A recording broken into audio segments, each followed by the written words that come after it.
Bien, bueno, de nuevo no sé si Jorge o Cras quieren decir algo ahorita de entrada, inaugurando este segundo módulo. A ver, Jorge.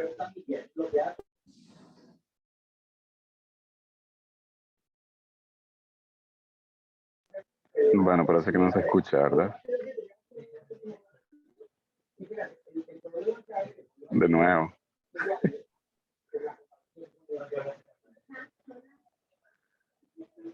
Ok.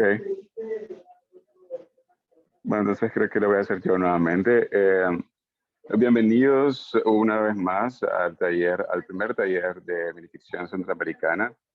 Eh, Muy contento de ver que es constante el interés en la minificción y esperemos que sea muy provechoso para todos ustedes, que puedan adquirir más conocimientos sobre el género y que esto les funcione o les sirva para generar y crear más microrelatos que seguramente van a salir de este taller. Así como pasó con nosotros, Jorge y yo, que estuvimos en un taller de minificción con Alberto hace unos cuantos años ahí, y ya ven que ahora nos hemos animado hasta tener un proyecto ahí de exclusivo de la minificción. Así que lo disfruten. Muchas gracias, Cras. Muchas gracias, Jorge. Y muchas gracias a Brevemente, ¿verdad? Porque Jorge más Cras igual Brevemente. Así que estamos acá en el módulo 2 de este primer taller centroamericano de minificción. Este módulo le hemos llamado Catadura y Crítica de la Minificción. Esto de catadura, que es una palabra un poco rara, ¿no? A mí me recuerda a caradura. Me la pensé en usarla, pero realmente creo que si vieron el documento y vieron el video, pues verán de qué tiene sentido, ¿no? Esto de catar, de apreciar, de probar, de saber qué sabe, exacto, cómo se siente y cómo suena un texto de minificción, ¿no? Bueno, yo tengo hoy una idea un poco más, bueno, siempre dinámica, siempre obviamente comenzaremos con un espacio de conversación. Después, según el tiempo, tal vez lo hacemos o no, ver unos textos que tengo por ahí para hacer un ejercicio precisamente de crítica. Pues, que lo hagan ustedes, ¿verdad? Y obviamente pues yo acompaño, pero vamos a ver, de nuevo, esto va a depender de cómo fluye el tiempo. A mí no me gusta cortar la palabra libre, ¿no? Y la conversación. Entonces vamos a ver si según fluye, si meto ese ejercicio acá o lo dejo de tarea, no lo sé, ¿verdad? Entonces ya vamos a ver según cómo resulte el espacio. Entonces, pues de nuevo, ¿verdad? Ojalá que hayan podido leer el documento, ojalá hayan podido ver el video. La vez pasada esto resultó muy bien. Hola, Víctor. Y, Hola, hola. hola, hola. Y entonces, para quienes tal vez no nos pudieron acompañar en la ocasión anterior, tal vez pudieron ver igual el video, ¿verdad? La conversación que quedó grabada. Entonces ya, pues, habrán logrado aterrizar un poquito con las ideas que conversamos en esa ocasión. Y de paso, pues, también un poco ver la dinámica, que es muy fluida, es muy sencilla. Básicamente, vamos a hacer lo mismo ahorita, que es partiendo de lo que leyeron y de la conferencia del módulo 2 que está en el canal de YouTube de Minificción Centroamericana, pues entonces, ¿qué preguntas, qué comentarios le viene? Y empezamos entonces una conversación. Como les decía, si el tiempo da, si yo veo que funciona, entonces yo también introduciría un pequeño ejercicio que tengo por ahí con una cantidad de textos compilados, donde la idea es leerlo y criticarlo. Decir, no, bueno, a la luz de esa propuesta que tengo yo, de interrogar el texto 1 y 2, ver qué es lo que logramos sacar en claro de estos textos, 6 textos que tengo por ahí. Pero insisto, esto va a depender de cómo fluya el taller el día de hoy. Va. Dicho eso, y sin ya quitarle más tiempo la posibilidad de conversar, entonces le pediría pues que empecemos a compartir preguntas, dudas, comentarios que tengamos a partir de la lectura del documento que les pasé y del video de conferencia del módulo 2. Así que, ¿quién quiere hacer el honor de romper los fuegos?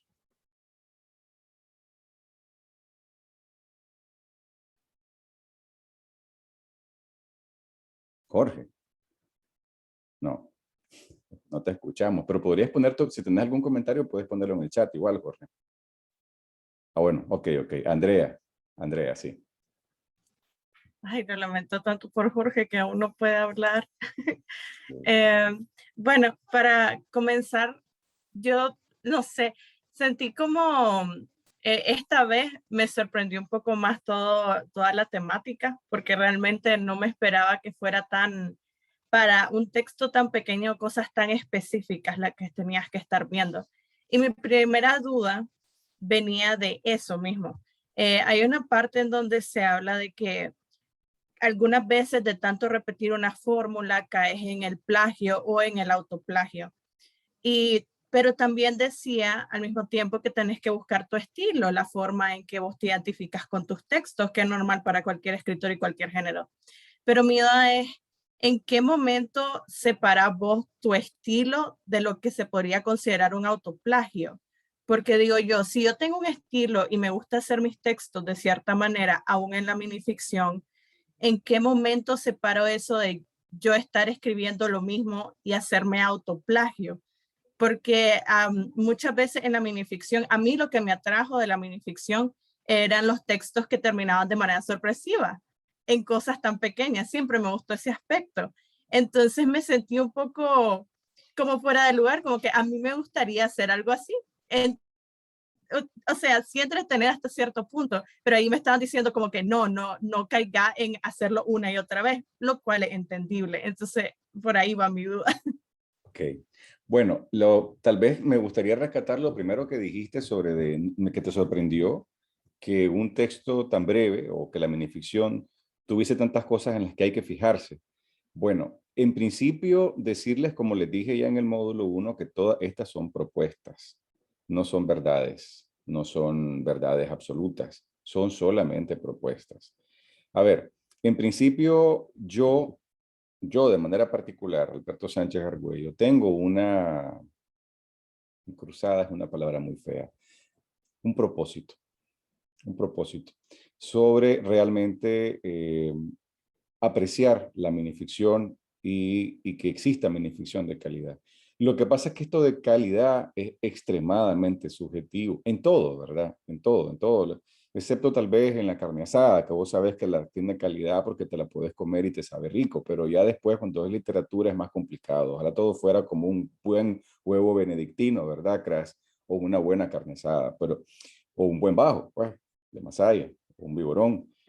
La minificción, la poesía, la novela, el cuento, pues no es como un vigorón o un bajo, sino que tiene que tener pues algún tipo de catadura, volvemos, y crítica, ¿no? ¿Y sobre qué nos basamos? Entonces, fíjense que esta propuesta que yo les comparto es una propuesta inédita, es decir, la primera vez que desarrollo una propuesta con preguntas claras, interrogantes, ¿no? Y cómo interrogar a un texto minificcional para poder encontrar, probablemente poder encontrar o degustar sus calidades. Ahora, insisto, no es prescriptivo. No es como, tampoco creo yo que debería de repente convertirse como en un recetario, es decir, que agarres todas esas preguntas para escribir un texto. Entonces ahora voy a agarrar cada una de esas y le voy a aplicar checklist a cada texto que escriba, porque entonces creo que también se perdería mucho en lo que es, digamos, la parte más improvisada, creativa, salvaje de la creación, que es parte de cualquier tipo de texto en literatura. Pero yo insisto en que creo que deberíamos contar con alguna manera, algún mecanismo, alguna forma de poder catar, criticar un texto, así como se hace con la novela, así como se hace con la poesía, así como se hace con el cuento, porque la minificción no debería de lograr eso. Entonces, ¿quién es mi chef? El chef, comida y receta. Entonces, en principio decirle eso, es una propuesta nada más. Ahora, una vez que dije eso, luego me estaba diciendo lo de esa aparente contradicción que puede haber entre un estilo y una voz propia y evitar la repetición de fórmulas. Bueno, yo creo que son cosas diferentes. Un estilo y una voz propia contiene mucho más que lo que sería una fórmula, una cierta forma de escribir un texto.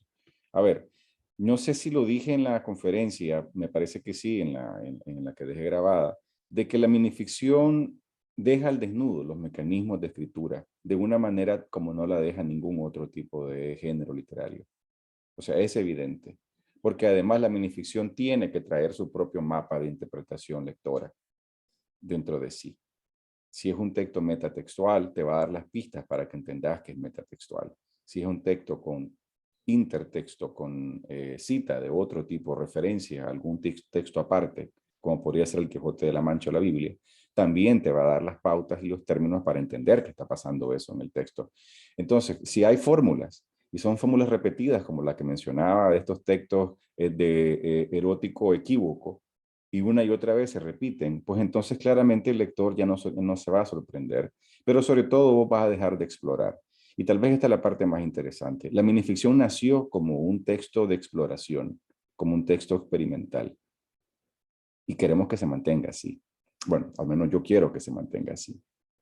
En otras palabras, la minificción te invita por naturaleza a explorar, a jugar, a mezclar género, a hacer hibridez de formato narrativo no narrativo, a explorar posibilidades con la voz narrativa, a deconstruir el texto. Entonces, en la medida en que vos lo normalizás y vos como autora decís, ok, ya tengo esta manera y esta es la manera que ahora voy a seguir haciendo y no seguís explorando otras posibilidades, pues ahí es donde ocurre el autoplagio. Y de nuevo, esto trasciende el tema del estilo o voz propia. Yo, por ejemplo, yo sé que tengo mis propios tropos, creo que lo dije la vez pasada, y eso me facilitaba, por ejemplo, organizar los libros, que si la denuncia social crítica, que si la fantasía del absurdo, que si la cuestión más política social, pero también la imaginación vinculada con el horror y la novela negra, y un poquito de ciencia ficción. Entonces, y a veces las mezclo. Y a veces hago mezclas de esto, ¿no? Y hay ciertas formas que me gustan, ciertos elementos que salen repetidos dentro de mi obra, por ejemplo, la página en blanco o que afuera no hay nada, que la mezcla del sueño y la realidad. Entonces, y segundo, Tania, entonces al final, insisto, una cosa es el estilo de voz propia y otra cosa es que vos construyas una fórmula de escritura y luego la conviertas en tu único caballito de batalla. Sobre todo porque la minificción, insisto, por su naturaleza es de carácter experimental, nació así, se ha desarrollado así y ojalá pudiéramos seguir siempre con ella hasta cierto punto en eso, ¿no? En esa libertad que te confiere el texto, aprovechar esa libertad que te confiere el formato para poder crear otras maneras, explorar otros territorios. Okay. Gracias, Andrea. Seguimos. Otra manito ahí, seguimos en la conversación. Aquí está agregando Jorge, perdón, Krasnodar. Ya luego unos cuantos microlatos, los textos perderían el elemento de sorpresa porque ya el lector sabría qué esperar. Exactamente. Y también la chef que anda por ahí debe saber eso, ¿verdad? De que cada plato tiene su propia receta y su manera ahí de ir jugando y explorando con la receta. Isabela, sí, Isabela Mejía. Adelante.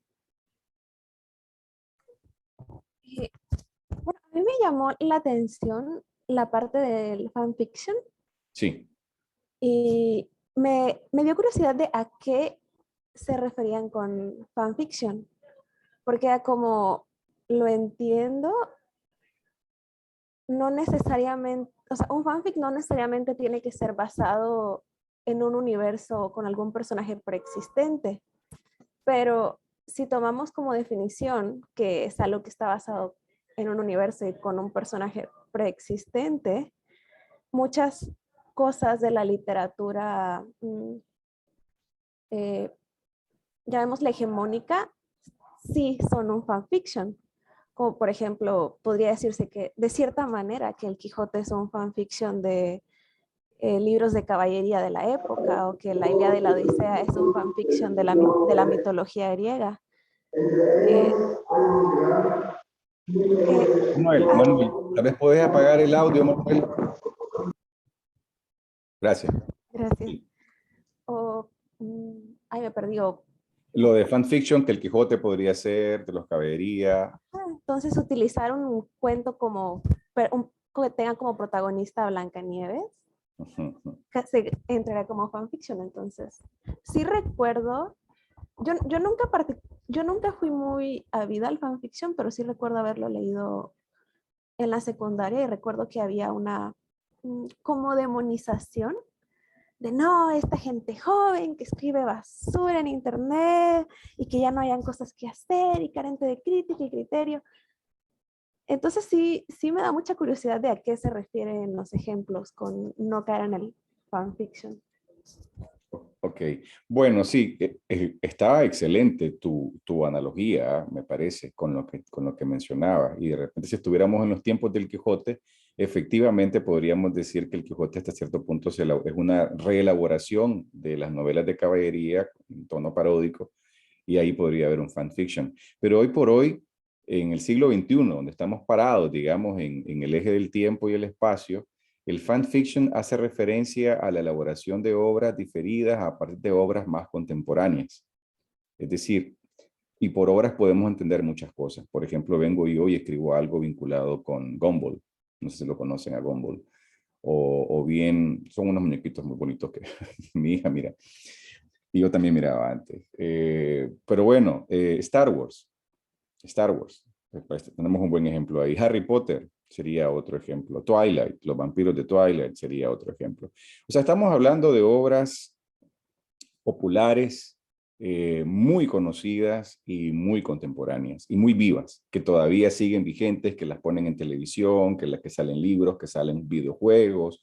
Entonces, el fanfiction hace referencia a derivaciones de obras de la contemporaneidad que son altamente conocidas y consumidas.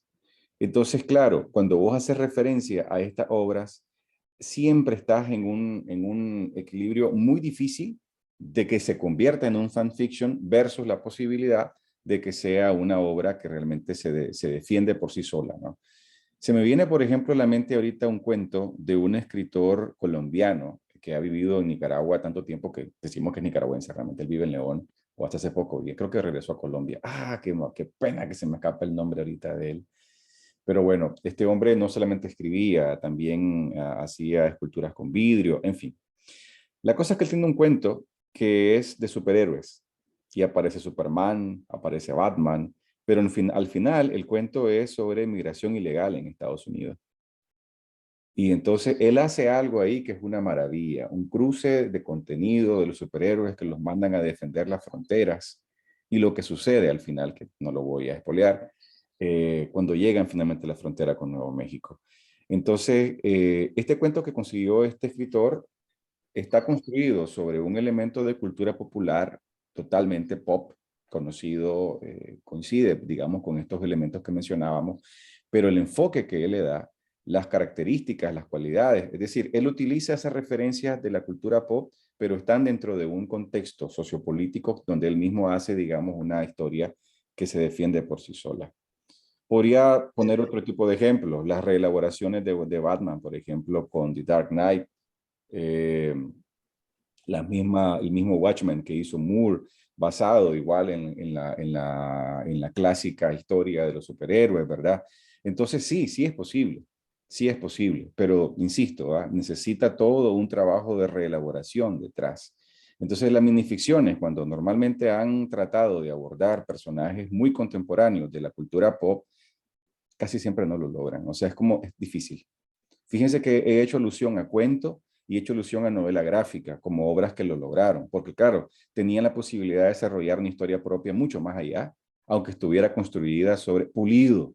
Muchísimas gracias, Ulises. Pulido, Daniel Pulido. Daniel Pulido es el del cuento, exactamente. Entonces, vieron, de nuevo, no es imposible, es un reto, pero te estás moviendo, digamos, en un terreno difícil. Ok, Génesis. Estoy terminando de escribir el nombre del escritor del cuento para que después no se me olvide.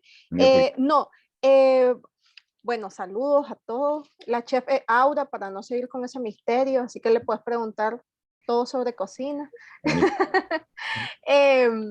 Pero siguiendo un poco con lo que decía Isabela, pero quizá en el otro lado, mientras estaba hablando, me acordé muchísimo de el taller que yo recibí con vos en AUCA, donde una de las minificciones que presentaste hablaba de Guillermo Tell, que decía que la manzana y no sé cuánto. Entonces, ok, aquí vamos al otro punto. Si hablamos como de cultura popular y lo que todo el mundo conoce, en esa minificción yo tenía una idea muy vaga de quién era Guillermo Tell, ya sabes, pero ahora pienso, ok, y cuando en las minificciones se mencionan cosas en esos líneas tan breves o en las cortas palabras, precisas palabras, cuestiones que no todo el mundo maneja. Por ejemplo, vamos a otra cosa. En el texto, vos tenías esta frase Deus ex machina, no sé si así se pronunciará. Entonces yo la tuve que buscar en Google, ya la he visto en camisetas, la he visto en muchos lugares, pero nunca me había tomado el trabajo de investigar realmente qué es lo que significa. Ahí está, así de la maestra Schwab. Yo no recordaba quién era, pues, pero mira, entonces, ok, o sea, se explica qué es lo que él hace, que es que dispara una flecha, ¿no?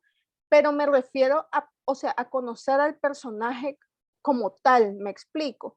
Claro que la minificción pues te dice que está disparando una flecha y que es alguien que se llama Guillermo Tell, pero es decir, es positivo como la minificción también te manda a investigar en su corta extensión, pero podemos caer en el otro extremo de, ok, hablar o tocar estos puntos conocidísimos de Batman, de Superman, todo, o bien tocar puntos que porque el autor los maneja, luego quizás los lectores no lo conocen, pero ahí también chocaríamos con el tema del lector modelo. Bueno, ¿para quién estás escribiendo? Entonces, quizás no es para mí, como entonces yo no conozco, no estoy tan ubicada en tu mundo, etcétera. Pues esto es como, ¿me entendés? Como los puntos extremos entre los que la minificción va, como ese juego de los que son aquellos juegos de mesa que cada quien tiene como que es un tablero y que vas tirando de un punto a otro un disco,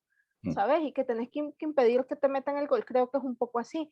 Y lo otro que te quería decir es que agradezco mucho que en el documento habla de esto como de los errores más comunes al escribir minificción o sí, cuando hacemos, decía en el que hace un recuento de los lugares comunes y las malas prácticas. Creo que es muy positivo porque, ya sabes, nos da como las claves. Quizás podemos tener sospechas de las cosas que hemos hecho mal, pero al verlas así ya escritas, pues es mejor. Y nada, pues solamente en ese comentario, a ver, aquí hay alguien que dice que la minificción está enferma y que hay que encontrar vacunas, que es Antonio Cruz.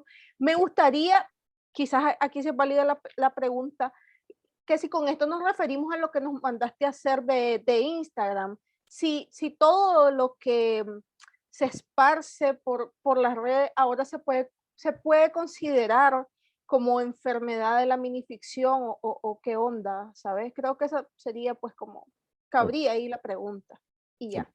Gracias, Génesis. Bueno, voy a dividir en dos la respuesta. A ver, una con el tema de, me encantó esa analogía de lo del, ¿cómo se llama este juego de mesa? Bueno, sí, esto de los discos, ¿no? Tiene un nombre, eso no me acuerdo cómo se llama. Pero bueno. El hockey, creo que. ¿Cómo se llama? ¿Cómo se llama? El hockey. Ajá, hockey de mesa, gracias. Te la sabe. Entonces, Ahí yo jugando. A mí me encanta ese juego. Bueno, pues entonces eso y luego la segunda con respecto a lo de los clichés y tal, ¿no? Que sí tengo algo que decir ahí, de abogado del diablo. Ahora voy a desdecir lo que digo en el documento, ¿no? Me encanta generar dialéctica en este tipo de taller. A ver, la primera, la analogía de lo del disco, me encanta. Es decir, uno puede estarse moviendo entre el fan fiction y exceso de cultura popular, al punto que no estás aportando mayor cosa. Krasnodar decía ahí, creo que el pecado de error de fanfiction es de no reinventar personajes o jugar con el intertexto. O bien, del otro lado, pecar de snob, de que te pasás, de que pones una cantidad de referencias ahí que no entiende ni tu mamá. Bueno, les cuento que yo estoy en esa. Ni mi madre. Si mi finada madre me leyera, me diría, ¿qué diablos hiciste ahí, Alberto? No te entiende ni Dios. Y sí, si alguien tiene la mala suerte de comprar algún día el Diario del Caos, que está de venta en Chile, menos mal, no llega hasta acá. Bueno, sí llega, pero hay que pedirlo por internet. Hay una buena cantidad de texto intertextual, exageradamente intertextual. Y a veces hay más de un intertexto dentro del texto, 3, 4, 5. Y realmente yo me la gozo, ¿verdad? Haciendo eso, pero luego hay un punto en que efectivamente uno dice, ajá, y te va a entender alguien, hombre. ¿A quién, para quién estás escribiendo? Este texto, ¿quién es el que lo va a poder decodificar? Entonces, sí, es importante que haya un cierto balance. O en todo caso, tenerte las consecuencias, ¿verdad? Y luego uno quejarse uno, ¿verdad? Y decir, qué barbaridad, qué gente más inculta. No sé, bueno, nunca digo eso yo. Pero, pues, por si acaso, sépanlo. Efectivamente, hay que verificar, pues, hasta dónde estás logrando hacer algo que funciona. O es tan imbricado, tan intrincado, tan complejo, tan oscura la referencia, que no, que no. Entonces, sí. Yo, por ejemplo, conozco bien mi fuente. Yo trabajo mucho, me encanta trabajar con los clásicos, me gusta mucho Stephen King, ciencia ficción de Isaac Asimov, Bradbury, pero al final es eso, ¿no? O sea, la otra cosa que también, y esto me merecería toda una charla, es cómo el intertexto puede funcionar de tal manera que se pueda entender en un nivel, aunque no conozcas la referencia, y que luego tengas además el guiño, como hace Marvel, ¿verdad? Que pone una cantidad de referencias que solamente los amantes de los cómics y las películas saben qué diablos es ese guiño que puso Marvel ahí, pero el guiño no te impide, o sea, no entender el guiño a profundidad no te impide entender la obra. Y esto sí podría ser un buen consejo o una buena práctica. Ojo, si la referencia oscura que metiste es totalmente necesaria para entender el texto, probablemente vamos a usar un buen Nica, la estás cagando. O sea, por ahí no, por ahí no. Ok, la segunda parte de, sí, los clichés. Entonces ahora vengo con la dialéctica. Sí, pero no. Es decir, están todos esos clichés ahí, pero pueden dejar de ser cliché si logramos encontrar una manera de darle una vuelta de tuerca.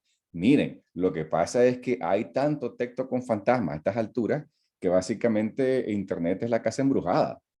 O sea, ya encontrar uno que funcione y que sea tuyo, insisto, es un reto, no imposible, pero es un reto. Entonces, todo lo que dice ahí, lo que está recogido ahí, que en parte es una cita de una revista de Flash Fiction del año 2015, lo que estaba advirtiendo es que ya un montón de gente estaba cayendo en los mismos tipos de finales, en los mismos tópicos, en los mismos recursos.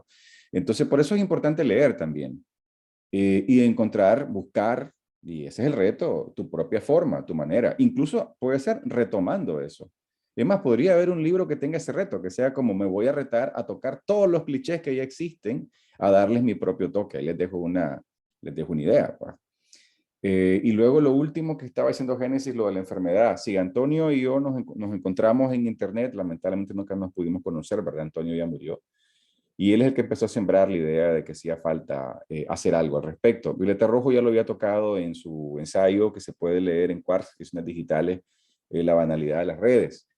Básicamente Violeta viene de un tiempo en que todavía no era tan viral, digamos, la minificción en línea, y entonces ella pues había estado curando mucho texto, leyendo mucho texto, y luego comienza Internet, comienza el boom de la minificción a través de redes sociales, porque ojo, el boom comenzó con los blogs. En los años, entre los años 2007 o 2006 y 2009, 2010, y yo también estoy en esa parte de esa generación, si ustedes se van a ver autores españoles, por ejemplo, como Manuel Espada o Ginés Cutillas, ustedes van a encontrar que comenzaron con blogs. Manuel tenía, por ejemplo, La Espada Oxidada. Y él lo comenta en alguna entrada, y también lo ha hecho en algunas entrevistas, que esa generación que luego, por ejemplo, salió publicada en Las Naves de los Locos, de Fernando Valls, que todavía está en línea, y más adelante salió en el libro Mar de Pirañas, una antología de minificción española contemporánea, ya voy, Isaac. Entonces, básicamente, ustedes van a ver que mucha de esa generación era una generación bloguera.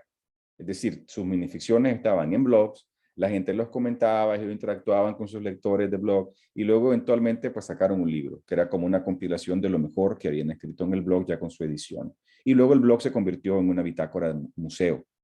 Ahí me pasó algo bastante parecido con el Santuario de las Ideas. Los primeros libros que yo autopubliqué salieron del blog y hay todavía algunos textos ya de lo que sería, le llamo yo, mi nueva generación de textos que salieron de ahí.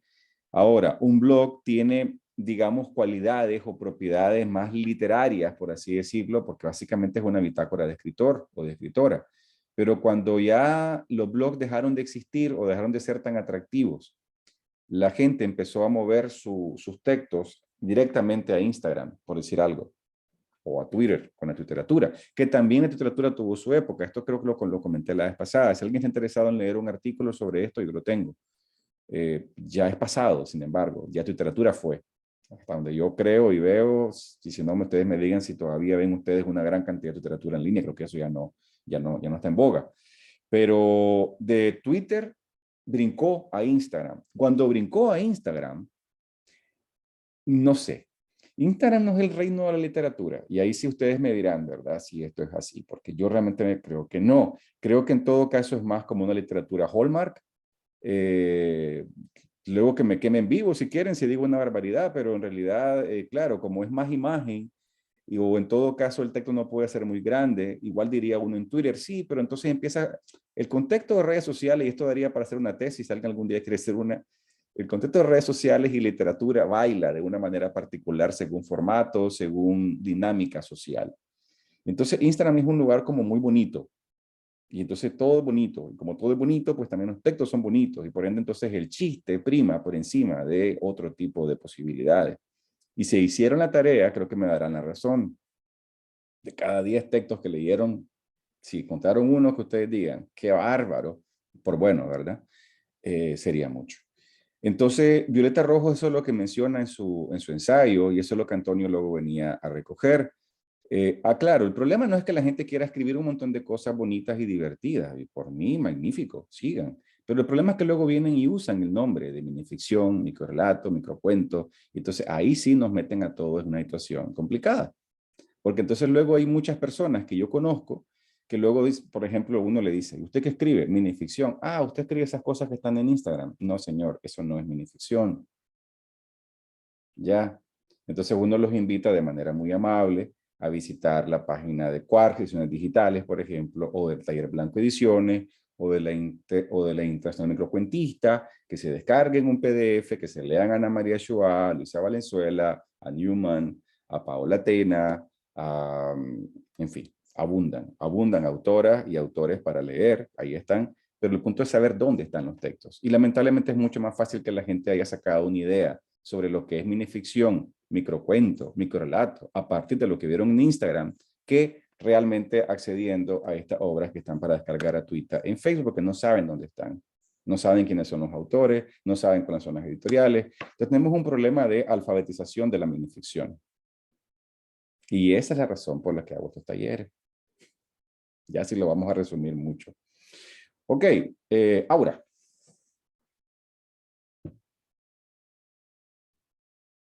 Hola, grupo. Bueno, primero que nada, yo agradezco muchísimo lo de interrogar el texto 1 y 2.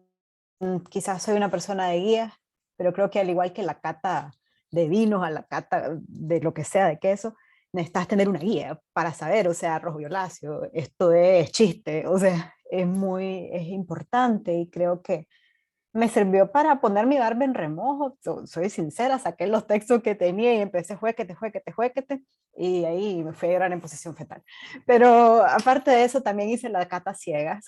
Me busqué los Instagram, y sí me llamó muchísimo la atención unas cosas que encontré. Literalmente lo hice a ciegas, o sea, hice screenshots y después me puse a ver, y hay de todo. Hay encontré un par muy buenos que dije que nivel, pero también encontré líneas que dicen, si me cortas me mato. Y yo, bueno, pues qué bonito. Pero entonces fue interesante, fue muy interesante hacerlo, interrogar el texto unido, me gustó mucho, aquí lo voy a conservar, pero también, claro, me puso un poquito a temblar la mano. Dije, ¿será que puedo hacer esto? O sea, ¿será que necesito un superpoder? ¿Cómo le hago? Entonces por ahí creo que este taller me va a ayudar a perderle el miedito. Y tengo una pregunta sobre la metatextualidad. No sé si estoy inventando aquí las cosas, pero no sé si lo capté muy bien. A mí me pasa, por ejemplo, que a mí me gusta un escritor que se llama Fernando Iwasaki. Entonces, que a mí me fascina cómo escribe, y se me olvidó el nombre, es algo Ajuar Funerario, creo que se llama un libro de él muy bueno. Pero yo tengo una amiga que no lo entiende, que me dice, estas microficciones no se entienden, nunca le entiendo los finales, es un mundo como mundo, extraño mundo de bienvenidos, nunca le entiende. Y que es raro, que es un mundo raro, salimos de lo de siempre, que aburre. Pero mi pregunta es, ¿será que estoy entendiendo mal la metatextualidad? Si la metatextualidad es precisamente eso, salirte del mundo normal, y que en la microficción puede haber un zombie hablando, puede haber un pez que come a gente, o un pez en el ojo de una persona. O sea, ¿qué es exactamente la metatextualidad? Si por favor me ayudas a entender esto. Muchas gracias. Ok, ok. Bueno, voy respondiéndote. Bueno, primero agradecerte mucho que le hayas hecho swing al ejercicio de explorar y sobre todo catar por uno mismo, ¿no? Insisto, interrogar al texto 1 y 2 es algo que yo acabo de crear para el taller. Es una tarea que venía ya antigua con Antonio, donde habíamos hablado de que había que hacer algo, pero nunca concretamos. Con Violeta Rojo he tenido conversaciones aparte, donde decíamos la posibilidad de tener como una especie de taller especializado en alfabetizar en minificción. Y convenimos ambos que al final el poder catar, el poder criticar un texto es precisamente lo que nos hace falta. No a los escritores, a los lectores y lectoras. Yo también soy lector de minificción. Entonces es cómo ayudamos a que las personas que de alguna manera han entrado en el ámbito de la minificción tengan alguna especie de proceso que les permita decir, ok, yo me gusta esto, pero ¿por qué? ¿Qué hay detrás? O esto no me gusta, o esto lo aprecio, ¿no? Y que aprendamos un poquito a hacer eso. Sin embargo, nos movemos en un territorio también un poquito complejo, ¿ah? Porque de repente también se siente como que vienen los grandes dioses y diosas de la minificción, o los grandes académicos y académicas, y empiezan a decir, y esto es lo que vale. Y eso tampoco, ¿verdad? Porque insistimos que la minificción es un ejercicio de libertad, también la lectura es un ejercicio de libertad. Entonces, de nuevo aquí meto la dialéctica. Es interrogar el texto 1 y 2 cuando salga de este espacio del taller, porque va a salir, creo que lo voy a acabar metiendo en un libro de ensayos que se va a publicar en Chile. Seguramente va a haber críticas y son totalmente comprensibles. Ya puedo imaginar una cantidad de colegas pensando, bueno, y entonces este hombre que está proponiendo es un fascismo de literatura. O sea, ahora va a haber una forma de poder medir cuándo vale un texto y cuándo no. No pretendo eso. Yo lo que pretendo es, bienvenido, señor Membreño, yo lo que pretendo con esto es simplemente proponer un ejercicio de catadura y crítica lectora. Y ojalá cada lector y cada lectora pudiera ir proponiendo su propio ejercicio personal. Pero yo digo, pues partamos de algún lado, ¿no? Partamos de algún sitio, sobre todo porque, y esto lo sabemos, cuando se lee la poesía ya existe un cierto ejercicio lector distinto al de un cuento. Es decir, cuando uno lee la poesía, uno ya sabe que se va a encontrar con un lenguaje connotativo, que hay una intención evocativa. Aquí el señor Membreño podría dar muchísimo más información sobre cómo entrarle a la poesía. Me estoy metiendo en territorios que son para mí prohibidos y olvidados. Pero lo que yo puedo saber y entender es que uno no lee un cuento igual, ni entra uno como lector igual al cuento que como entra a un poema. Pero entonces también en la minificción se entra de una cierta forma. Y esa cierta forma es la que no sabemos muy bien cómo es, como lectores quiero decir. Y ahí donde está mi propuesta de interrogar al texto. ¿Va? Pero de nuevo, no es como empezar a ponderar. Vamos a darle 10 puntos si tiene metatexto. Vamos a darle otros 10 puntos si es intertextual. No, simplemente es como ir buscando cuáles fueron los recursos, las herramientas, cuáles son esas maneras. E insisto, como la minificción es un texto creado en libertad experimental, en unos años seguramente van a haber otras cualidades o otras posibilidades que ni nos las imaginamos ahorita que podrían ir surgiendo. Y esa listita mía de ahí va a quedar pues, incompleta o en todo caso obsoleta. No todo escritor tiene un valor literario, de lo contrario todos serían escritores. Sí, y esa es la tristeza, ¿no? Porque lamentablemente un montón de veces yo encuentro textos y todo el mundo dice, qué cosa más buena, qué bárbaro, es lo mejor que he leído. Y luego veo los mismos comentarios en el otro texto y en el otro y en el otro y bueno, y entonces todos son el mejor texto del mundo, ninguno lo es. En fin. Entonces, al final es eso, ¿no? ¿Qué tanto podemos nosotros realmente construir una crítica literaria y una clave lectora pulida? Eso, ¿no? Y podemos ir degustando y degustando. Claro, para saber qué es lo que más nos gusta y para poder tener una idea de calidades, hay que leer mucho. Hay que leer mucho. Hay que leer mucho autor y mucha autora que realmente se ha dedicado plenamente al género. Y esto es válido para cualquier cosa, esto es válido para novela, para cuento, para poesía, ¿no? Si yo he leído muy poco, si no tengo mayor conocimiento lector de diferentes autoras y autoras y tal, mi capacidad crítica lectora va a ser bastante disminuida. Pues esto es una cosa que suena como una perogrullada, pero es importante reconocerlo, ¿no? Pero bueno, me estoy perdiendo. Yo sé que iba a llegar a algún lado con esto. A ver, vamos a ver. Tú tenías una pregunta, no sé si le respondí. ¿Cuál era tu pregunta? Discúlpame, ahora creo que me perdí un poquito ahorita. No, estamos aprendiendo, sí, de la metatextualidad. Metatexto. Ya, Exactamente. ya, Lo ya. es. Era la metatextualidad. Ok, creo que lo que voy a tener que hacer ahí yo es mostrar algo para poder responder, porque a veces el metatexto sin mostrar es bien complicado. Aquí. Okay, vamos a ver si logramos encontrar aquí algo. Ok, esto es miniatura por Asia. Ahí disculpen que es un ejemplo mío, el narcisismo que me acompaña, pero bueno, es lo que tengo a mano. Entonces, por aquí, esto igual estaba en lo que yo les puse a ustedes como en las carpetas, ¿no? Si quisieran revisarlo después. No lo voy a leer, me resisto porque el metatexto no se puede leer en voz alta. Entonces se los dejo, les doy un momentito para que lo lean y lo comentamos.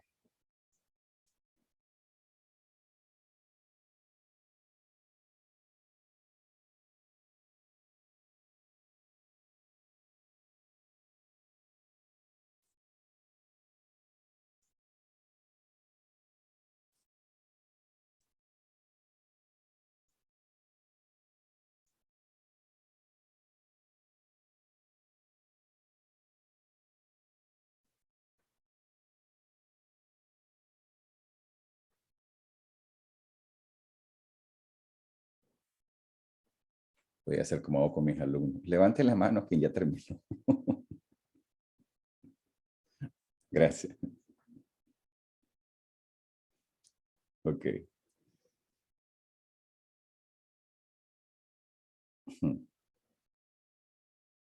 Ok, ok. Vale. Entonces, este es un texto metatextual. Es el que uso precisamente con mis alumnos en literatura latinoamericana para explicarme, para explicar. Explicar la metatextualidad es una de las cosas más complicadas. Es más fácil verla y ver cómo funciona, ¿no? Entonces, el metatexto, ¿qué cosa es? Es un texto autorreferencial. Es un texto que juega con los recursos de la lectura. Es un texto que es autoconsciente. Es un texto que se sabe que es un texto. Y juega entonces con esa posibilidad. Y ahí nace, digamos, este recurso que en minificción es muy utilizado precisamente porque la brevedad te lo permite. Imagínense un cuento metatextual, es mucho más complicado, no se diga una novela. No es imposible, ¿eh? Existen. Bueno, Pensaría, Niebla de Unamuno, ¿no?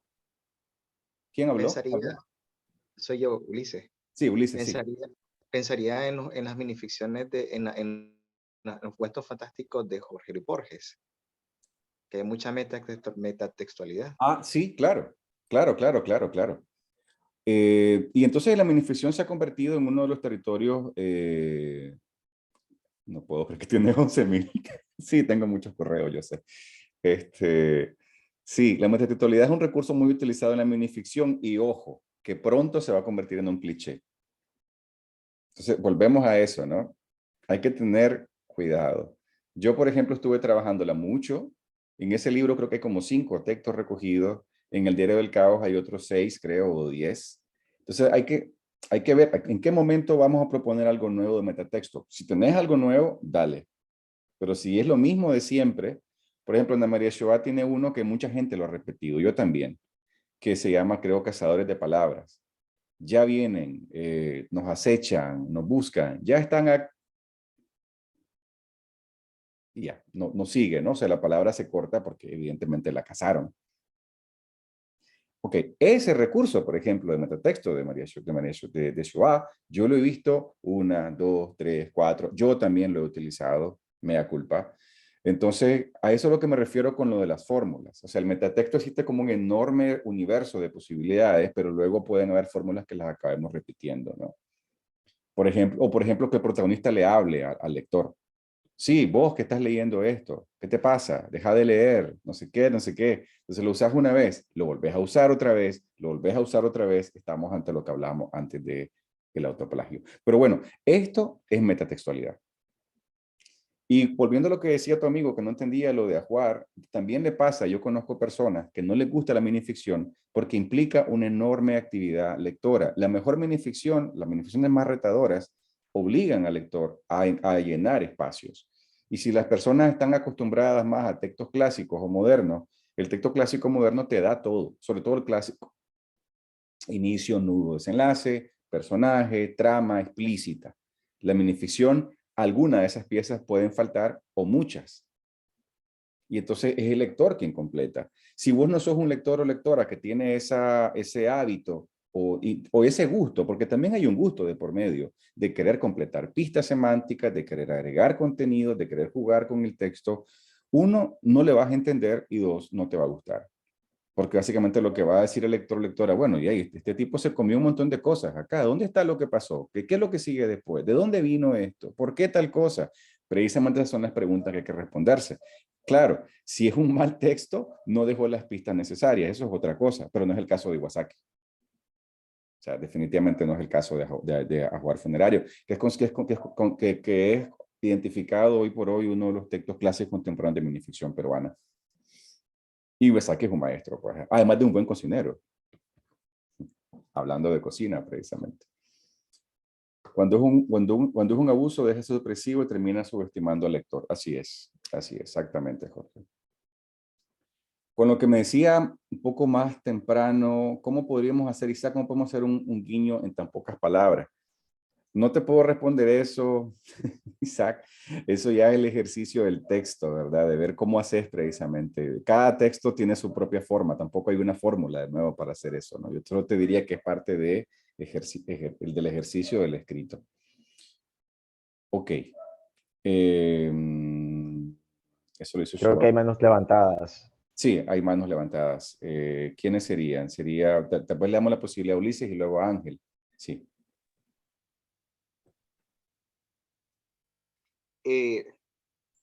Sobre esto de la intertextualidad y los metatextos, me hace pensar en el hecho de que sí me parece que es interesante, pero yo creo que igual como todo lo que tiene que ver con el oficio de la escritura, tiene que ver mucho con el interés particular de uno, o sea, lo que a uno realmente le interesa. Porque, por ejemplo, es cierto que, por ejemplo, la microficción es una de sus características, pero si yo me pongo a pensar en mi caso, yo soy un ratón de biblioteca, me encantan los libros, pero al momento de escribir no se me viene la idea de que voy a empezar a buscar referencias de Shakespeare o de Dante o, por ejemplo, de Toni Morrison, y de ahí pues, le pongo una de John Palahniuk y toda la cosa. Me parece, por lo menos a mí no me sale natural, ¿no? Porque a mí, por ejemplo, me interesa las cosas que observo, las cosas que la gente dice, las cosas que escucho en la televisión, a veces, por ejemplo, la misma cultura pop, las películas y todo ese tipo de cosas, porque ahí va más mi interés. Ahí es donde está la carne, lo que yo encuentro. Entonces, yo digo que uno, por ejemplo, lee a Borges, a Jorge Luis Borges, y es delicioso leer, por ejemplo, a Jorge Luis Borges, porque aparte de que, o sea, un genio y cómo maneja todo el aspecto de la literatura, estas referencias oscuras al tipo de literatura que él se refiere, pero se nota de que ahí estaba su corazón, o sea, ese era su interés, eso era lo que lo obsesionaba. Entonces yo creo que uno pensando como escritor, eso de que me voy a poner a la tarea, es que tiene que haber una referencia en este texto de tal cosa, una referencia de tal cosa, creo que no funciona a menos que sea lo que a uno le gusta, eso es lo que yo pienso. Totalmente de acuerdo, Ulises. Fíjate que pues, yo, por ejemplo, vengo de un viaje. Bueno, todos venimos de un viaje. En las primeras fases de mis textos, que estuve precisamente revisando para encontrar algunos para destazar hoy, vamos a ver si da chance. Yo no usaba la intertextualidad básicamente del todo. Trabajaba mucho como la antifábula, de alguna manera.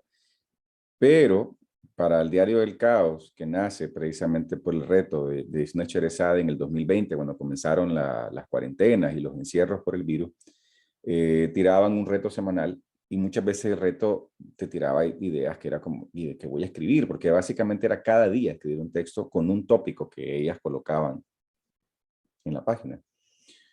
Entonces, invitaba a la intertextualidad, invitaba como a, bueno, en mi caso por lo menos, a inspirarme trabajando una pequeña investigación. Ya. Entonces, por ejemplo, decían que sea sobre Oscar Wilde. Y uno decía, bueno, hay formas fáciles de resolver esto. Voy a hacer un intertexto sobre Dorian Gray y ya está. Pero lo que hice fue que me puse a leer Dorian Gray de nuevo, rapidito, pues un poquito revisar el Dorian Gray una vez más. Y entonces hice un intertexto donde básicamente digo que alguien está viendo el juicio de Oscar Wilde, cuando lo enjuiciaron a él, cuando lo echaron preso. Y desde el juicio de él, hago una conexión con Dorian Gray. Hice una de esas cosas de snob. Es bien oscura la referencia. Tenés que recordar Dorian Gray, saber que enjuiciaron a Oscar Wilde, pero yo me disgusto porque quería hacer algo diferente. O sea, mi reto, digamos, principal en esos retos de Cherezade era cómo resuelvo esto sin ir por la vía fácil, sin irme por la vía trillada, por la respuesta sencilla, sino realmente haciendo un trabajo de investigación o encontrando una vuelta de tuerca. Pidieron, por ejemplo, un texto de zombies. Entonces empecé a investigar sobre los zombies. Primera aparición de los zombies en el cine en Estados Unidos, por ejemplo, a inicios del siglo XX. Pero luego también las referencias a zombies desde la filosofía anticapitalista. Y salió un texto que también es bien snob, que habla de eso. El zombie en el cine, luego el zombie en la filosofía y y es una cosa ahí hiperdensa, ¿no? O por ejemplo salió el tema del sueño y entonces armé algo entre Alicia en el País de las Maravillas y Borges y Chan Tzu, que es una referencia típica de las minificcionistas con respecto a este autor chino, en fin. Entonces, lo que decís vos es correcto. Al final uno va a escribir con lo que se sienta cómodo. Y eso me parece muy, muy, muy válido. El no caer en la tentación de voy a usar herramientas, recursos y tópicos para hacer un buen texto porque eso lo dicen, porque la tendencia es esa, porque no, no, no. Efectivamente hay que sentirse cómodo con lo que uno está haciendo. Totalmente de acuerdo. Bueno, Manuel agregaba algo con respecto a Borges, que efectivamente en Borges es más la intertextualidad que la metatextualidad. Los textos borgianos no son metatextuales en cuanto a que no son autoconscientes, autorreferenciales. Borges todavía no estaba jugando con eso. Sí lo encontramos en obras antiguas como en El Niebla de Unamuno, donde el personaje le habla al autor, pero Borges no tocó particularmente la metatextualidad. La metatextualidad es parte de eso que, polémicas aparte, muchos autores académicos y demás identifican como características de la posmodernidad. Lauro Zavala define la minificción posmoderna precisamente que aparte de una de esas cualidades, es decir, la posibilidad de contar con metatextualidad. Ok, ¿quién sigue?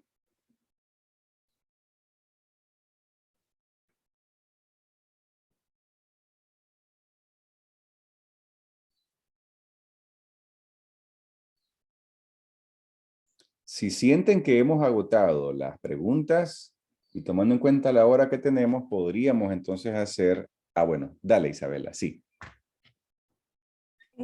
Bueno, yo me quedé pensando después de una de las intervenciones de Aura sobre cómo mucha gente no se siente cómoda con no saber. Y siento que es algo que tiene en común en gran medida la poesía. O sea, no, en parte culpo a los típicos ejercicios de primaria, secundaria, de qué quiso decir el autor, para que luego el profesor te diga, no, quiso decir esta otra cosa. Y al menos en redes sociales sí creo que se puede observar que los hashtags no siempre están correctos, llamémosle, ¿no? Hay como una tendencia de poner la mayor cantidad de hashtags posible para ver si se logra llegar a una gran cantidad de audiencia. Entonces, yo creo que un porcentaje, no sé qué tan grande, de los textos que están categorizados como microficción, realmente no creen sus autores que es microficción.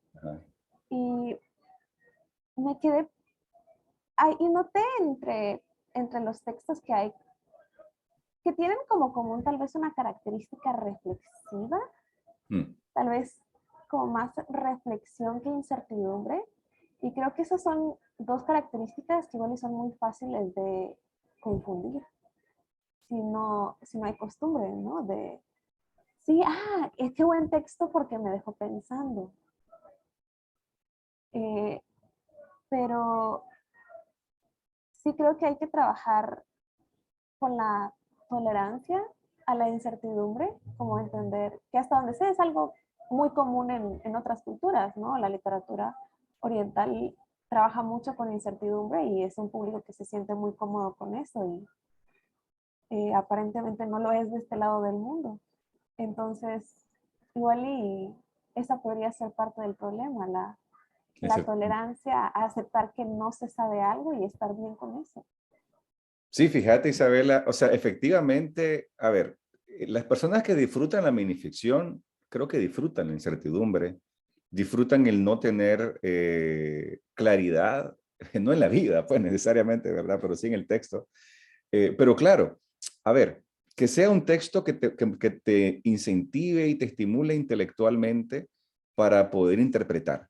Básicamente es un tema de interpretaciones y yo creo que está excelente tu comparación con la poesía, precisamente, sobre todo la poesía más contemporánea, ¿no?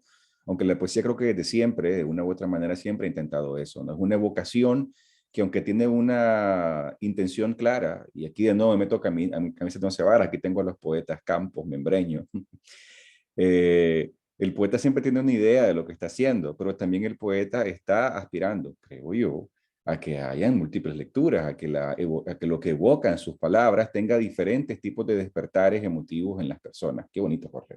Vamos a enmarcar esas palabras. Pero el punto es que la minificción también tiene una aspiración similar, tal vez no tan amplia como la de la poesía, porque obviamente la delimitación semántica del texto narrativo minificcional, pues por su propia naturaleza es un poco más cerrada que la de la poesía, aunque hay algunos textos de minificción que pueden alcanzar enormes niveles evocativos, múltiples lecturas. Entonces, ¿cuál es el disfrute? Y lo dice aquí Andrea, disfrutas la búsqueda, las conclusiones propias, exacto, las posibilidades que te da el texto. Entonces, de nuevo, hay una serie de interpretaciones posibles y Humberto Eco lo maneja mucho esto con sus aportes semánticos en Lector in Fábula, donde te dice él de que el texto posmoderno y la textualidad más dinámica, digamos, que es lo que sucede después de este mensaje de lo de la muerte del autor, es precisamente la complicidad, eso que está diciendo ahorita ahí, Aura, esa co-creación. Pero de nuevo, eso no todo lector y lectora está acostumbrado a hacerlo.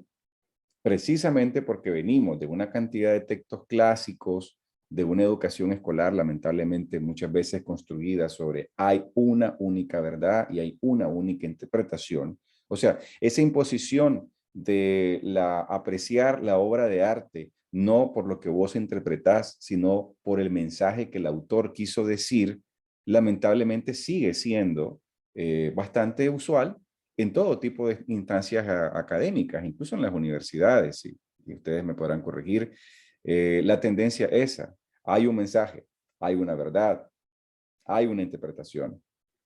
Y la otra posibilidad que es, vos tenés otras ideas, que por eso me encanta a mí el trabajo con los niños y los adolescentes, te pueden dar respuestas totalmente distintas a una realidad que vos no te imaginabas. Responder de maneras diferentes situaciones de la realidad, tener otra perspectiva de las cosas. La minificción está en ese terreno, en un terreno que busca ese juego de interpretaciones múltiples. Entonces sí, estoy totalmente de acuerdo con Isabela sobre esto, ¿no? Necesitamos la tolerancia, bueno, yo diría el disfrute. Ojalá lo disfrutáramos, ojalá más que tolerar, disfrutáramos la incertidumbre, porque al final, si algo sabemos que tiene la vida, eso, ¿no? Incertidumbre. Definitivamente cada año nos lo demuestran más, por si acaso fuera necesario demostrarlo. Ok, gracias Isabela. Otra pregunta, otro comentario. Qué pena que no queda grabado en el video todos los comentarios que están haciendo. Sí, Andrea. Bueno, solo un comentario chiquito que no me dio para escribirlo rápido mientras que estaban hablando, que es que también siento que, por lo menos en el ámbito digital, normalmente ocupamos las redes sociales para buscar respuestas, que hasta le decimos al Google, ¿verdad? Entonces siento de que la gente va a buscar en las redes sociales respuestas de cosas. Entonces cuando se encuentran con la minificción, que hasta cierto punto busca esa complicidad, como dice ahora, de no te voy a dar todas las respuestas, con qué me salís vos como lector, también puede sentirse como un poco extraño, por lo menos en el ámbito digital, o eso es lo que siento yo. Sí, bueno, a eso le podemos también meter, y aquí me voy a atrever bastante, ¿verdad? A dar una hipótesis. Si es que vivimos en tiempos que por todas las crisis que hemos estado viviendo precisamente cruzadas, nos hemos vuelto un poco más hedonistas. Y yo me confieso, mea culpa, que desde la cuarentena o desde otros eventos que hemos estado viviendo en nuestro país, yo, por ejemplo, empecé a perder la sensibilidad para poder ver ciertas series o películas más complejas o con contenidos más difíciles. Y empecé a ver cosas, pues, mucho, mucho más sencillas, ¿no? Entonces, de alguna manera, hasta ahora estoy recuperando las ganas por ver cosas más complicadas, ¿no? Es como un día de tu vida, trabajas, haces cosas y luego pones tu streaming y básicamente estás buscando aquello que no te haga pensar. Entonces, yo creo que, bueno, yo he vivido eso. Yo he pasado por ahí y yo pensaría que muchos de nosotros, sobre todo que hemos vivido mucho tiempo en pantalla, ahora trabajando y estudiando en pantalla, luego cuando buscamos la pantalla para entretenernos, estamos buscando aquello que no sea tan complicado como lo que ya pasamos en pantalla mientras trabajábamos y estudiábamos. Entonces, si hacemos una ecuación fácil, la pantalla en tiempo de entretenimiento será aquello que sea sencillo y fácil de digerir. Por ende, una minificción bien hecha en pantalla probablemente sea lo menos que estoy esperando encontrar. Y mientras que un texto en Instagram que es reflexivo, bonito, divertido, gracioso, emotivo, erótico, y tiene el hashtag por todos lados, pues entonces de minificción me clata, pues me va a gustar, pues lo voy a degustar. Y lamentablemente, esta sí es la parte lamentable, se va construyendo una asociación lectora. Ese texto es minificción porque lo dice el hashtag. Más allá de lo que ya muy bien decía Isabela, que el autor o la autora no crea que sea eso, sino que solo lo puso para poder conseguir flujo, tráfico, audiencia, pero la audiencia va generando una asociación y lee ese texto y ve abajo el hashtag, que además llegó ahí por ese hashtag y se va construyendo la idea que ese chiste o esa reflexión o esa introspección es el equivalente a minificción. Hasta que llegue el día, que no será raro que ya esté pasando, que de repente encuentren un texto de Ana María Shua y digan, esto no es minificción.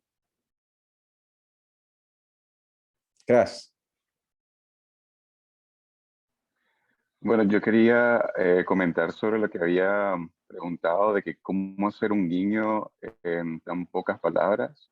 Y creo que eso es uno de los ejemplos que habías puesto, el de la manzana de María Ochoa, en el que pues da varios guiños de varios personajes en la historia que tienen que ver con una manzana, en la cual su contexto tuvo que ver con la manzana que Newton, que Guillermo Tell, que entonces lo hizo, pero ocupando el contexto de cada uno de estos personajes para unirlo en una sola línea que sería la manzana. Entonces creo que eso es algo que se puede lograr con esos guiños de cada uno de esos personajes que utilizó en pocas palabras.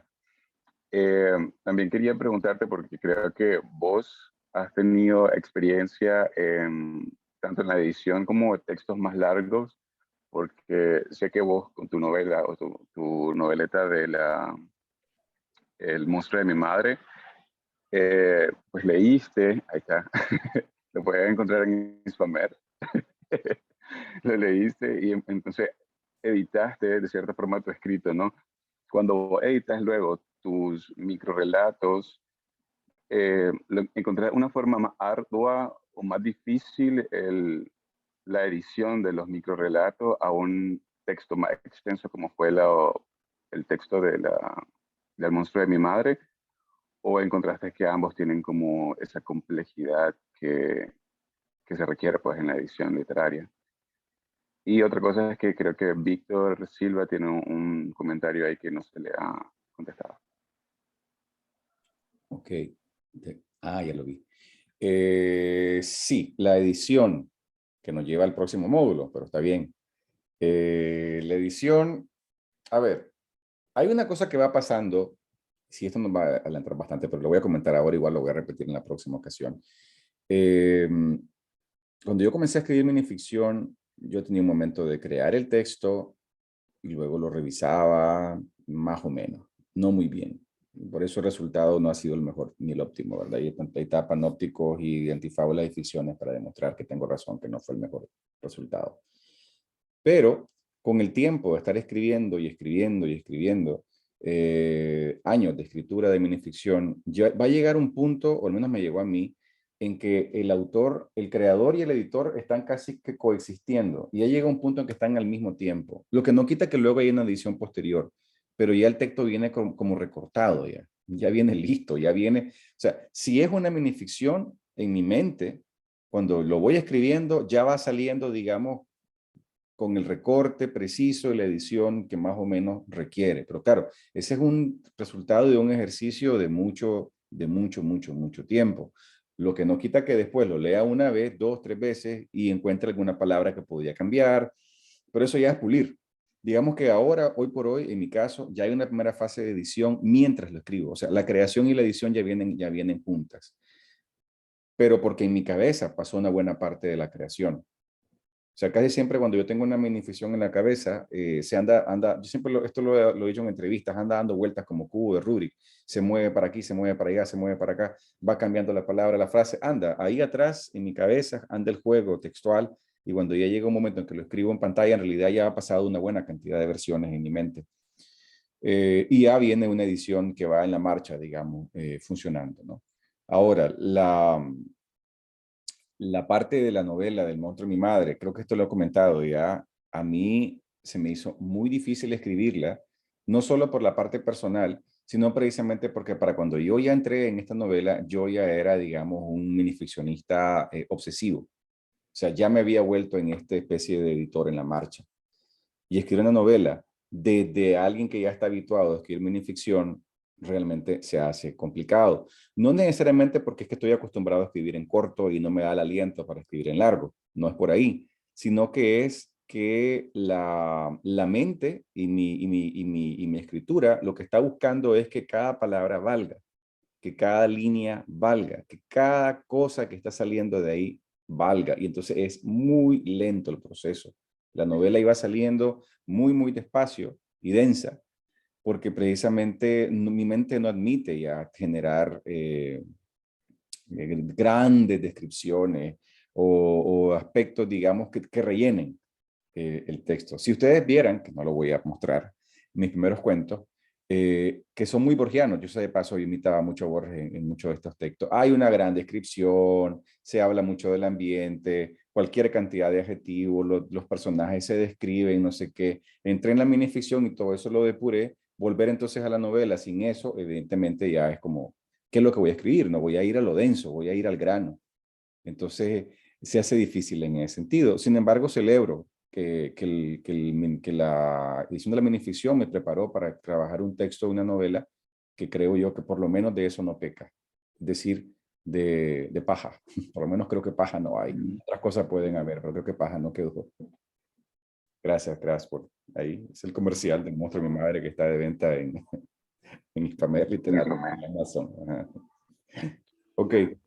Sí. A ver, el comentario que había hecho Víctor, lo de las múltiples lecturas, el autor escribía tiene que ser clara, entender 100%, varios lectores no entendían eso porque faltaba algo en la historia de lectores.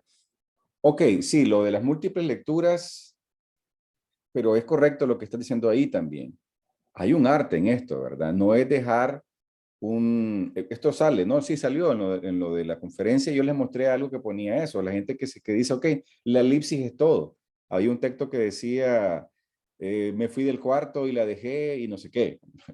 No hay nada. O sea, no hay, me acuerdo que ese texto lo encontré en Twitter. Este disclaimer es importante. Todos esos textos yo los encontré en línea en el año 2015. No son de talleristas, no ando exponiendo al escarnio, ¿verdad? A la gente que ha hecho talleres conmigo, yo no hago eso, no soy tan grosero. Entonces sí, ya, y lo pongo en anónimo también, ¿verdad, Cras? Pues para no generar el odio. Entonces, Ya fue escapando, no, sí, ya saliéndose todo. hay que dejar No el odio. todos. todos respirar tranquilos, así. Sí, Bueno. sí. No crean que, por ejemplo, este taller en Guatemala, me voy a ver los textos que van a salir de aquí, se los voy a enseñar allá y voy a decir, miren, miren lo que escriben en Nicaragua. No, no, no voy a hacer eso. Porque hay No, y que la verdad es que, ética en mi trabajo. Ajá, gracias. y que la verdad que los textos que miramos, que nos enviaron estaban bastante buenos. Además, Así que creo que además, sí. es cierto. Eso es importante decirlo. Entonces, volviendo a esto, sí, ¿qué tanto la elipsis funciona, pero no debe de ser como básicamente un recurso absoluto? No es como, ok, aquí lo que importa es la dimensión del lector y yo soy una mera bestia y con que ponga 2 líneas con estas palabras ya está. Que 2 líneas pueden ser, o una palabra, incluso hasta una palabra podría ser complicado, pero pongámosle. Entonces, sí, el tema de las múltiples lecturas, sí, pero hay un gran trabajo de parte de quien está escribiendo para poder permitir eso, para poder fomentar eso, por un lado. Por otro lado, que haya múltiples lecturas, insisto, no solamente no molesta al cultor o la cultora de la minificción, al contrario, eso es una meta deseada, deseable. Ya les creo que se los dije esto en otra ocasión. Yo me he encontrado con lecturas de textos míos que yo me quedo, wow, ojalá realmente hubiera pensado eso yo, realmente eso trasciende lo que yo creía, lo que yo pensaba cuando escribí el texto. Entonces, decías algo sobre que tal vez una persona que no fomentaba la cooperación. A ver, ¿qué es lo que dice Annie Hodgson? Annie, ¿podrías decir podrías explicarlo, por favor?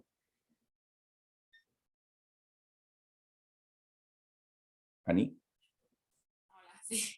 Sí. Que era un texto sobre que se había despertado en la mañana y era su último día con ella y que no la despertaba.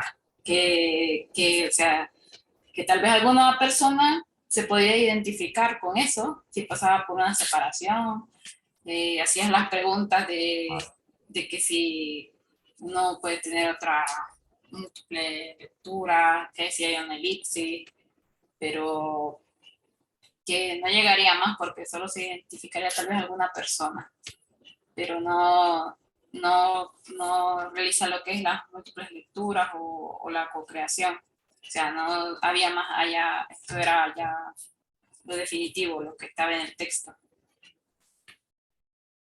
Este es. Sí, esto es lo que está diciendo Annie. Estamos haciendo referencia a esto. Gracias, Annie. Efectivamente, yo me acuerdo de haber leído esto en Twitter cuando estaba muy en boga la literatura y yo creo que me puse como el abuelo de los Simpsons, ¿no? Como gritándole a una nube.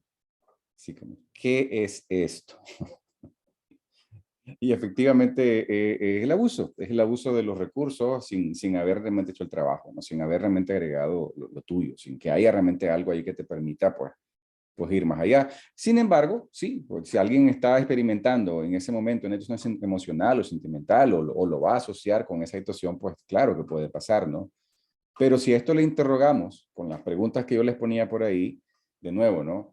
Cuáles son los recursos que utiliza, qué tanto profundiza, qué tanto desarrolla la idea, qué tanto propone una co-creación, qué tantas lecturas soporta.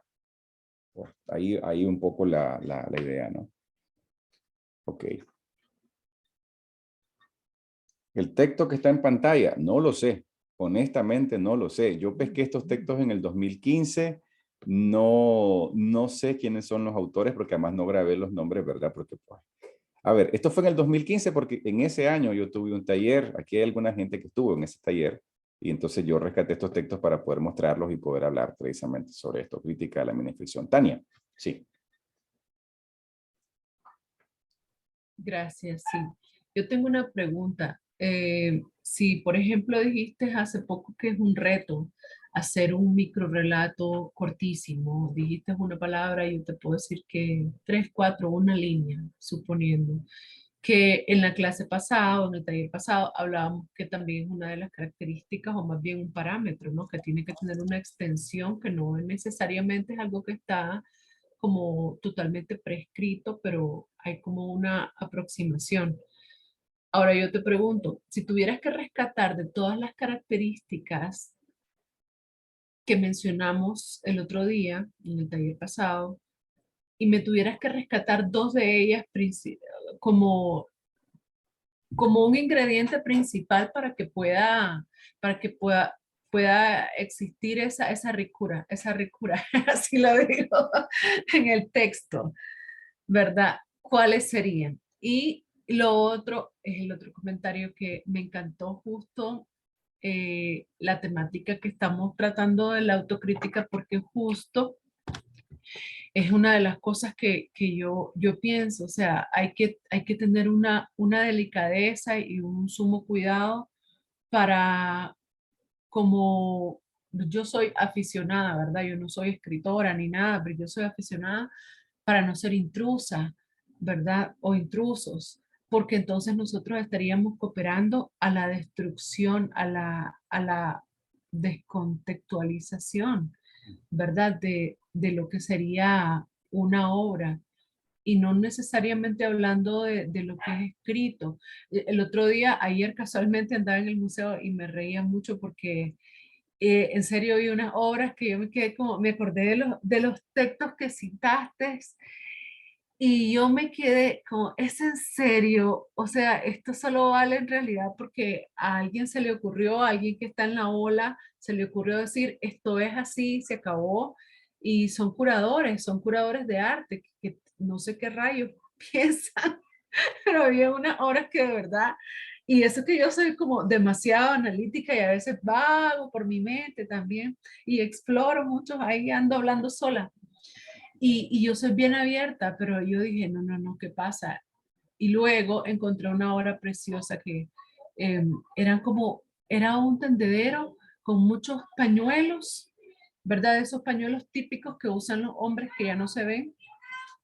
Y en cada uno había una escritura, pero eran microrrelatos en realidad, y eran preciosos, eran como anécdotas de víctimas de guerra. Y en una parte, bueno, en un lado estaban los relatos de víctimas y en el otro lado estaban relatos bueno, de personas que no había, de victimarios, ¿verdad? Entonces, eh, y nada, yo me puse a pensar, hice esa comparación, encontré en una obra de arte un conjunto, casi como un libro, lo que podría ser como un mini libro de microrelatos que tenían un valor exquisito, pero por otra parte yo dije, hay que tener cuidado acá porque no cualquier cosa en realidad debe llamarse arte y no cualquier cosa vale la pena dedicarle tiempo para leer, porque entonces nosotros mismos estamos cooperando con esa intrusión y esa desfragmentación. Sí. No, gracias, eso es todo. Tania. Sí, tal vez decir un par de cosas ahí y luego con lo que puso Manuel también voy a mostrar un texto, creo que es el único que voy a mostrar de lo que de la batería que traía porque ya nos quedan, pues, si se fijan, ya son 10 para las 6. Pero miren que me alegra mucho que mantenemos viva esta conversa. Siempre tengo la duda, ¿vamos a tener tanto conversación realmente? ¿Te sirve de algo el taller? ¿Tanto tiempo realmente vale la pena? Y de repente uno dice, pues sí, ¿no? Parece que sí. Vivimos en un tiempo un poquito como muy frágil y susceptible con el tema de la crítica, ¿no? Esto ya se ha dicho bastante. Y no voy a decir lo que todo el mundo dice, que es la generación millennial, de cristal y todo eso. No. Dejemos de decir eso, que a mí me parece bastante estúpido. Pero sí, en general, vivimos un tiempo como complicado, ¿no? Complicado. Es también un tiempo muy polarizado. Si me criticas es porque estás en mi contra, básicamente, ¿no? Entonces, ojalá volvamos algún día a posturas más autocríticas y la posibilidad de poder discutir el valor o la calidad de una obra sin que eso signifique el valor o la calidad de la persona, que también es importante. Por eso yo creo mucho en las herramientas de análisis, que evitan decir simplemente, a ver, mis alumnos me dicen, no me gusta, profesor, ese autor no debería existir. Ajá, dígame por qué. Dígame por qué deberíamos decirle a su mamá en el pasado que no lo tenga. Dígame. Vamos a buscar ahí la razón por la que este autor no debería haber nacido. Vamos. No sé, profesor. Bueno, pues entonces estamos mal. La idea es que ustedes critiquen lo que ustedes quieran. Y yo fomento muchísimo entre mis alumnos la crítica, pero no destructiva, sino una crítica realmente argumentada, sostenida y con algún marco de análisis. Con lo cual, por eso yo trato, ¿verdad?, de dar siempre un marco de análisis crítico. Salud.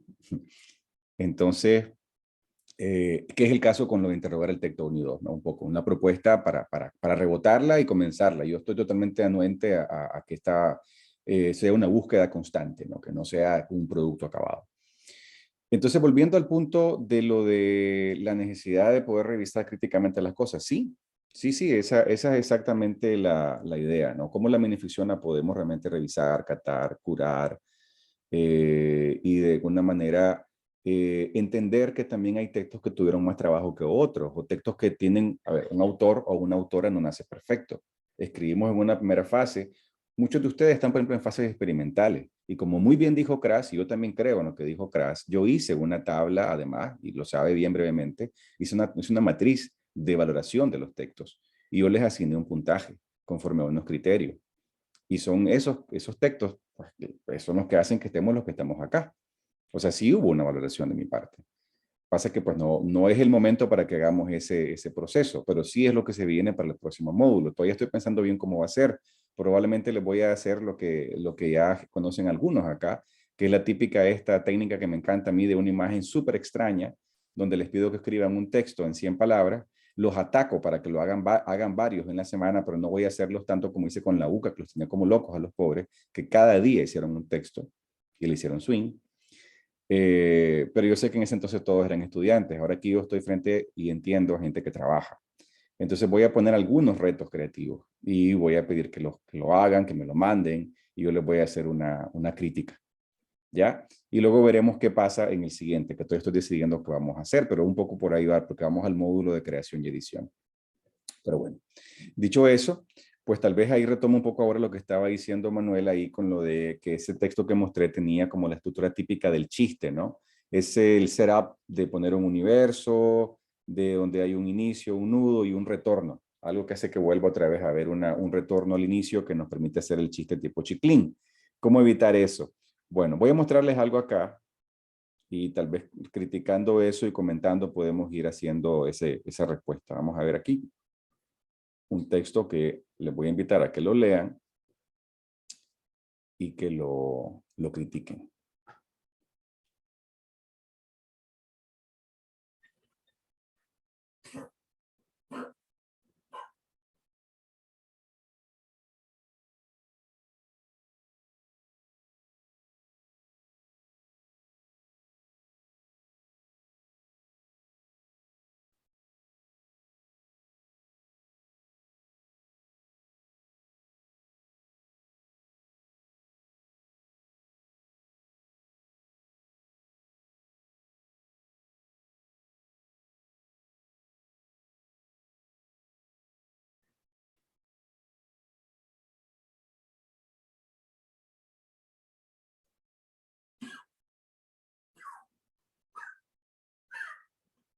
¿Está bien, Oliver? ¿Está bien? Ok, toma agua. Toma agua, hombre. Tiene agua, ¿ven? Dale. Después vamos a salir. Después. Ok. Sí, tranquilo. Ok, aquí ya me están apurando, pero todavía no. Ok, entonces lo quito para que lo comentemos, ¿sí? Ok. Listo. ¿Quién se lanza a caerle el texto? A ver.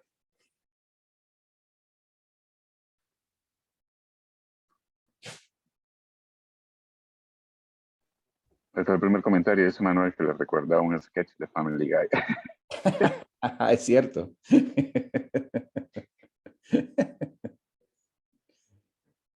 Ok. Entonces, ¿qué encontramos de... Oliver, bájate. ¿Qué encontramos de valioso y qué encontramos que no es valioso en el texto o que hace falta o que no funciona? O tal vez no es un tanto de tema de que funcione o no.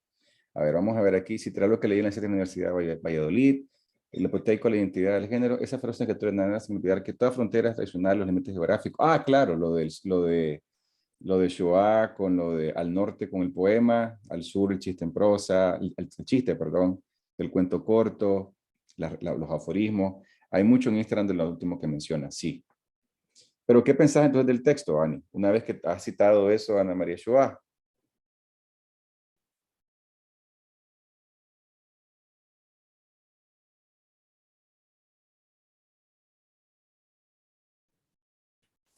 Bueno, eh, no sé, me parece un poco rara la referencia que hace del correcamino.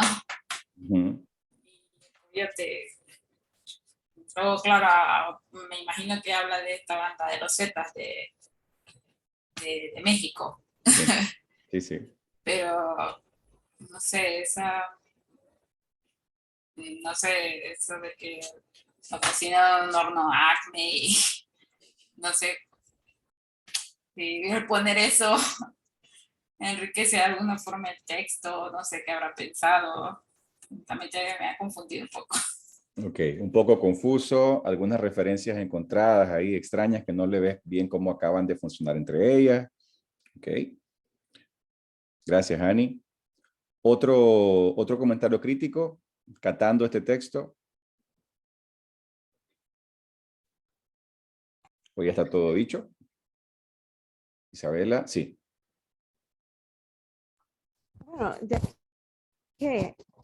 ya que se decidió referenciar al Correcaminos, me cuesta, y no, el Coyote y el Correcaminos no es la historia más verosímil del planeta, pero siguiendo la historia, no me explico cómo el Coyote terminó la cena sobrio. Si el Correcaminos estaba traficando droga, pues seguramente se dio cuenta cuando se lo comió, ¿no? No, y seguramente lo atrapó corriendo, trasladando droga, entonces no se me hace, me falta la congruencia en esa parte. Mira, pero qué bien que te lo tomaste bien serio el texto, encontrar una incoherencia ahí en contenido. Bien, bien, gracias Isabela. Mira que no se me había ocurrido para nada esa incoherencia. Manuel. Buenas tardes. A mí en lo particular, lo que me llamó la atención del texto es que creo que responde como este síntoma de muchos escritores latinoamericanos del siglo XX, que es como usar una referencia pop, generalmente de la ficción o el canon estadounidense, en este caso el Correcamino, y tratar de enlazarlo con como un problema social bien latinoamericano, ¿no? Los coyotes, los zetas, etc. Y es bien interesante, a veces no recuerdo el autor, ni en realidad creo que haga falta buscarlo, pero me acuerdo que hace años había leído un cuento de un autor mexicano que crea como esta ficción de que la masacre de Tlatelolco del 68 era como una rebelión zombie o algo así. ¿Ya sabes cuál es? Sí, Y sí, sí. no es realmente un buen cuento y hace lo mismo, ¿no? Toma ni siquiera el zombie del folclore caribeño, sino como el zombie de Romero, de George Romero, el gringo, y lo extrapola, digamos, a la masacre de Tlatelolco. Pero son como al final como estos símiles o estas amalgamas bien pobres o débiles. Volviendo al texto ese del Correcamino, ese es la otra noche de Tlatelolco. Como voy a ponerlo aquí para si lo quiere leer alguien, lo voy a poner acá. Sí. Ajá. La otra cara de Tlatelolco, pero si hubiera sido como una invasión zombie y que Díaz Ordaz lo que quería era controlar la infección, una cosa así.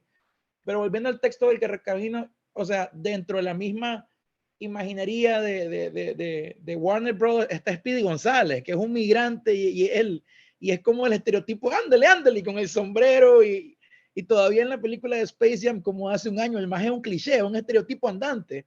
Todo habla inglés y él ándale, parece frijolito saltarín. Entonces me da risa, como que agarras un elemento pop, querés revertirlo y dinamitar un problema, pero al final es bien estéril el tratamiento porque pues tu universo no puede ser solamente el correcamino, ¿me entendés? Es como, ¿qué pasa con Speedy González? Es más rápido, en el canon se ha establecido que Speedy González es más rápido que el correcamino, pero bueno, pero más que una mala minificción, el texto que enseñaste, perdón, siento que es como ese síntoma, ¿no?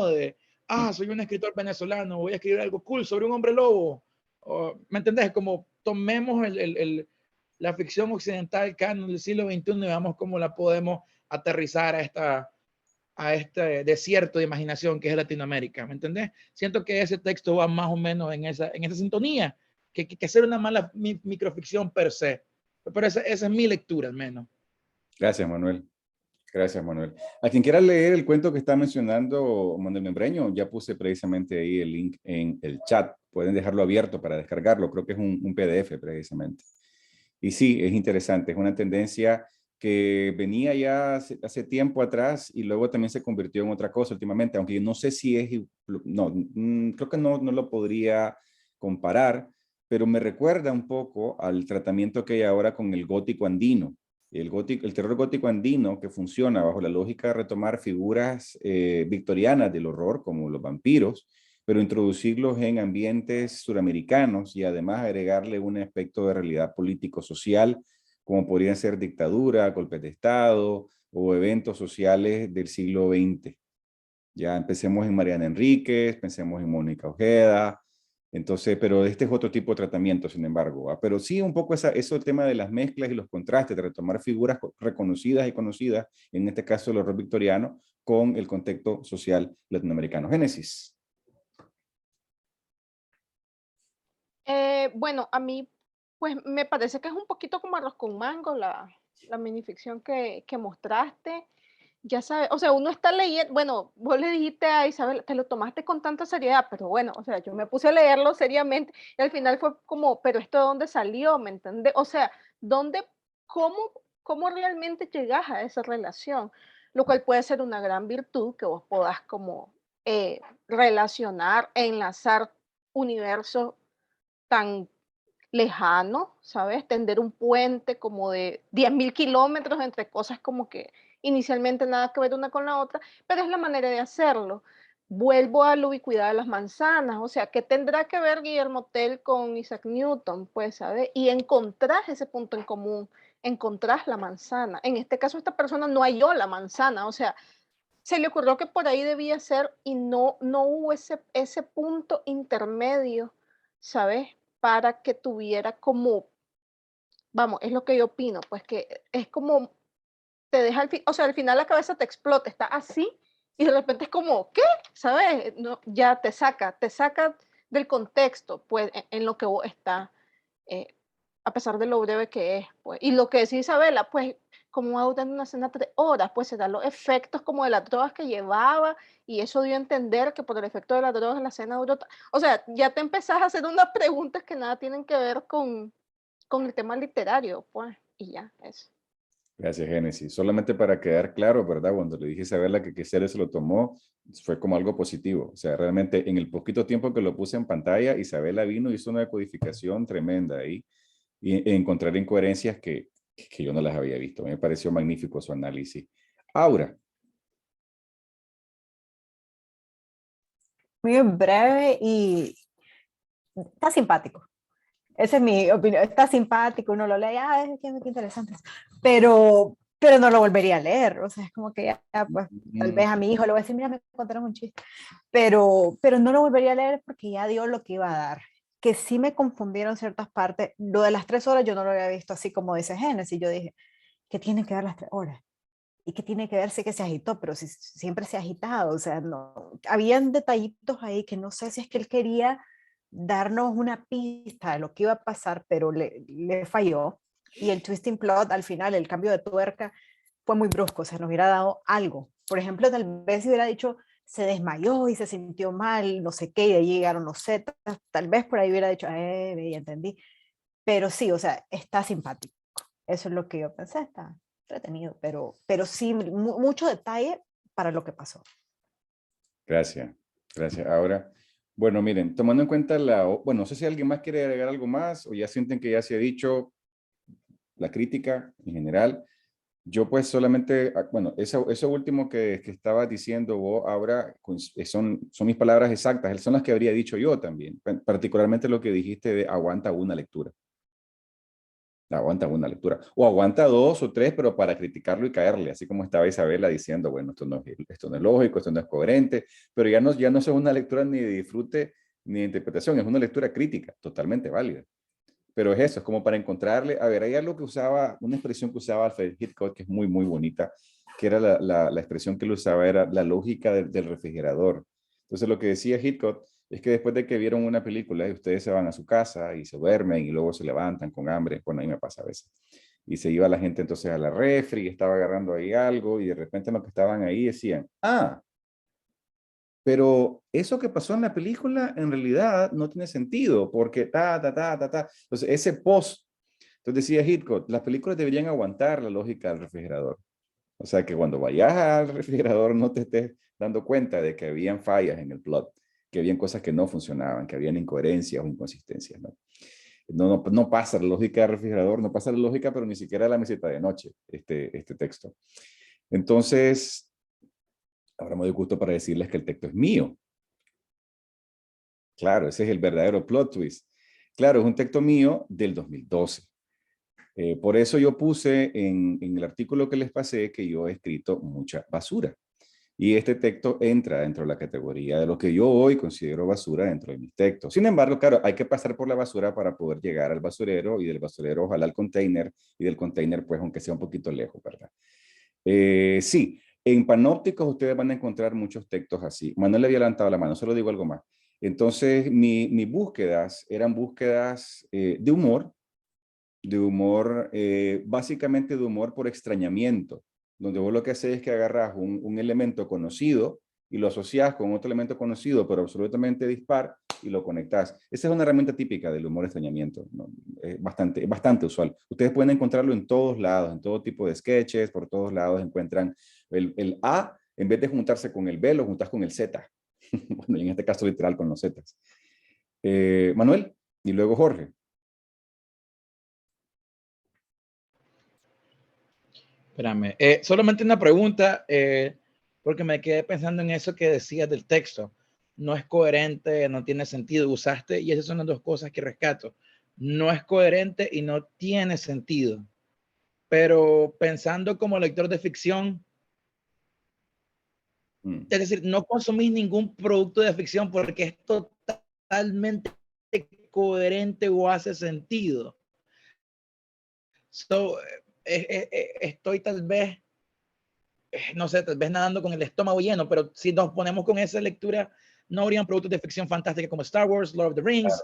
Yo sé, lo estoy tal vez estirando demasiado, pero ¿ves a dónde voy? Sí. Es que no, ni el horror más, ni el body horror de Sí. que un hombre se mosca, o Sí, el pero, género del found footage, ¿me entendés? sí, pero cada texto tiene su propia lógica interna. Y yo creo que, por Correcto, ejemplo, Isabela concuerdo. estaba haciendo alusión a esa Esto falta de lógica en un interna. universo donde vos te permitís como lector creer que esta ficción es, o sea, yo veo lucha libre, ¿cómo voy a creer que un viejo, un enterrador y un espectro, un Undertaker? No.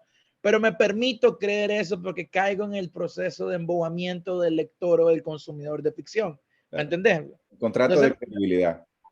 correcto, me pregunto porque quiero crear ese enlace estético, intelectual, filosófico con un producto de arte, sea un libro, sea un show, sea una película. Entonces me quedé pensando en eso que dijo nuestra compañera y que retomaste vos, de qué tanto nos conviene como consumidores de ficción, ficción épica, microficción, ficción de vampiros y hombres lobos que se aman, no sé, qué tanto nos conviene hacer esa lectura o ese tamiz de qué tanto es, de qué tan coherente es esa ficción que estamos consumiendo.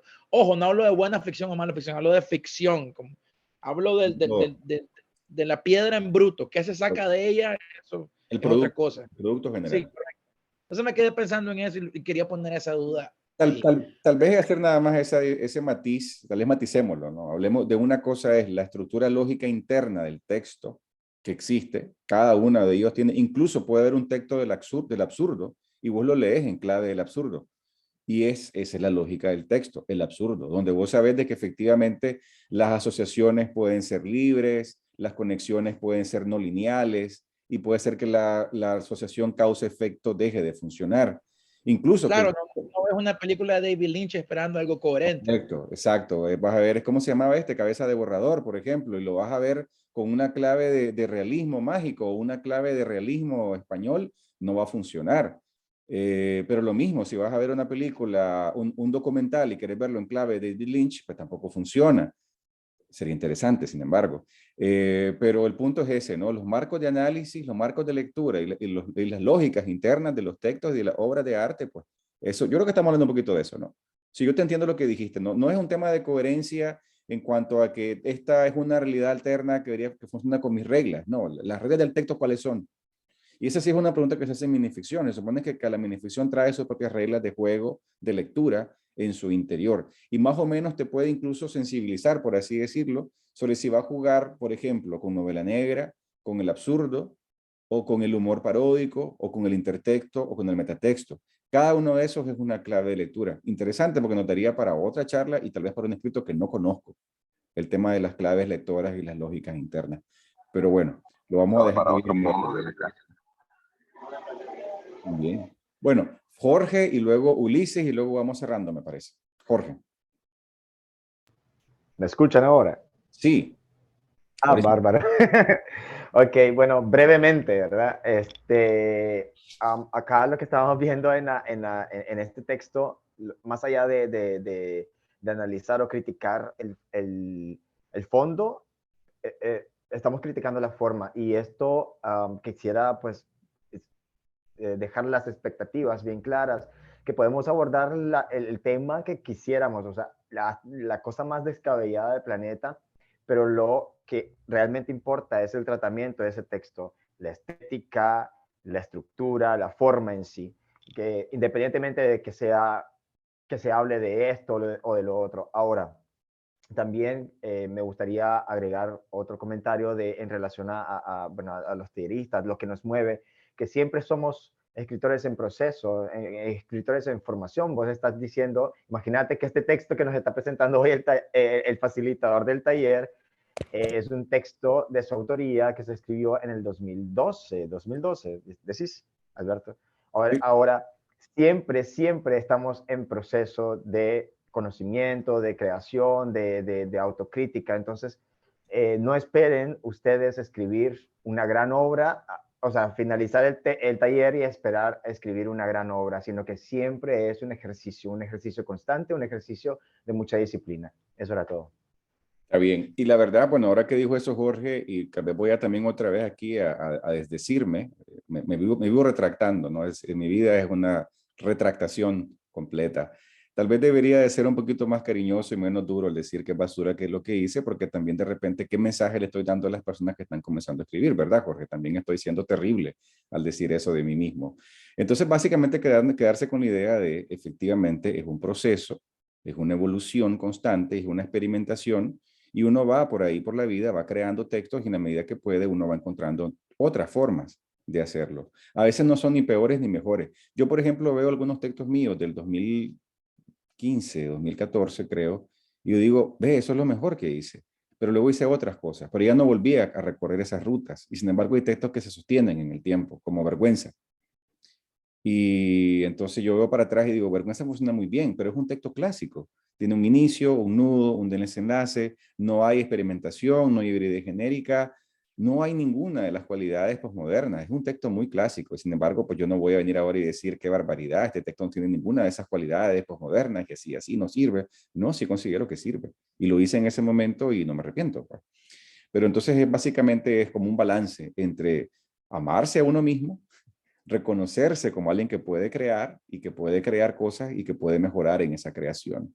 Entonces es un balance entre la autocrítica y la autoestima. Entonces sí, creo que voy a empezar a cambiar eso de que dije que hago basura, porque realmente si sigo con este discurso voy a correr a todo el mundo, Jorge, y básicamente nadie más va a escribir beneficio más en la vida, así que estamos más bien haciendo contar lo que queremos, así que vamos a hacer más, un poquito más de amor y menos odio a uno mismo.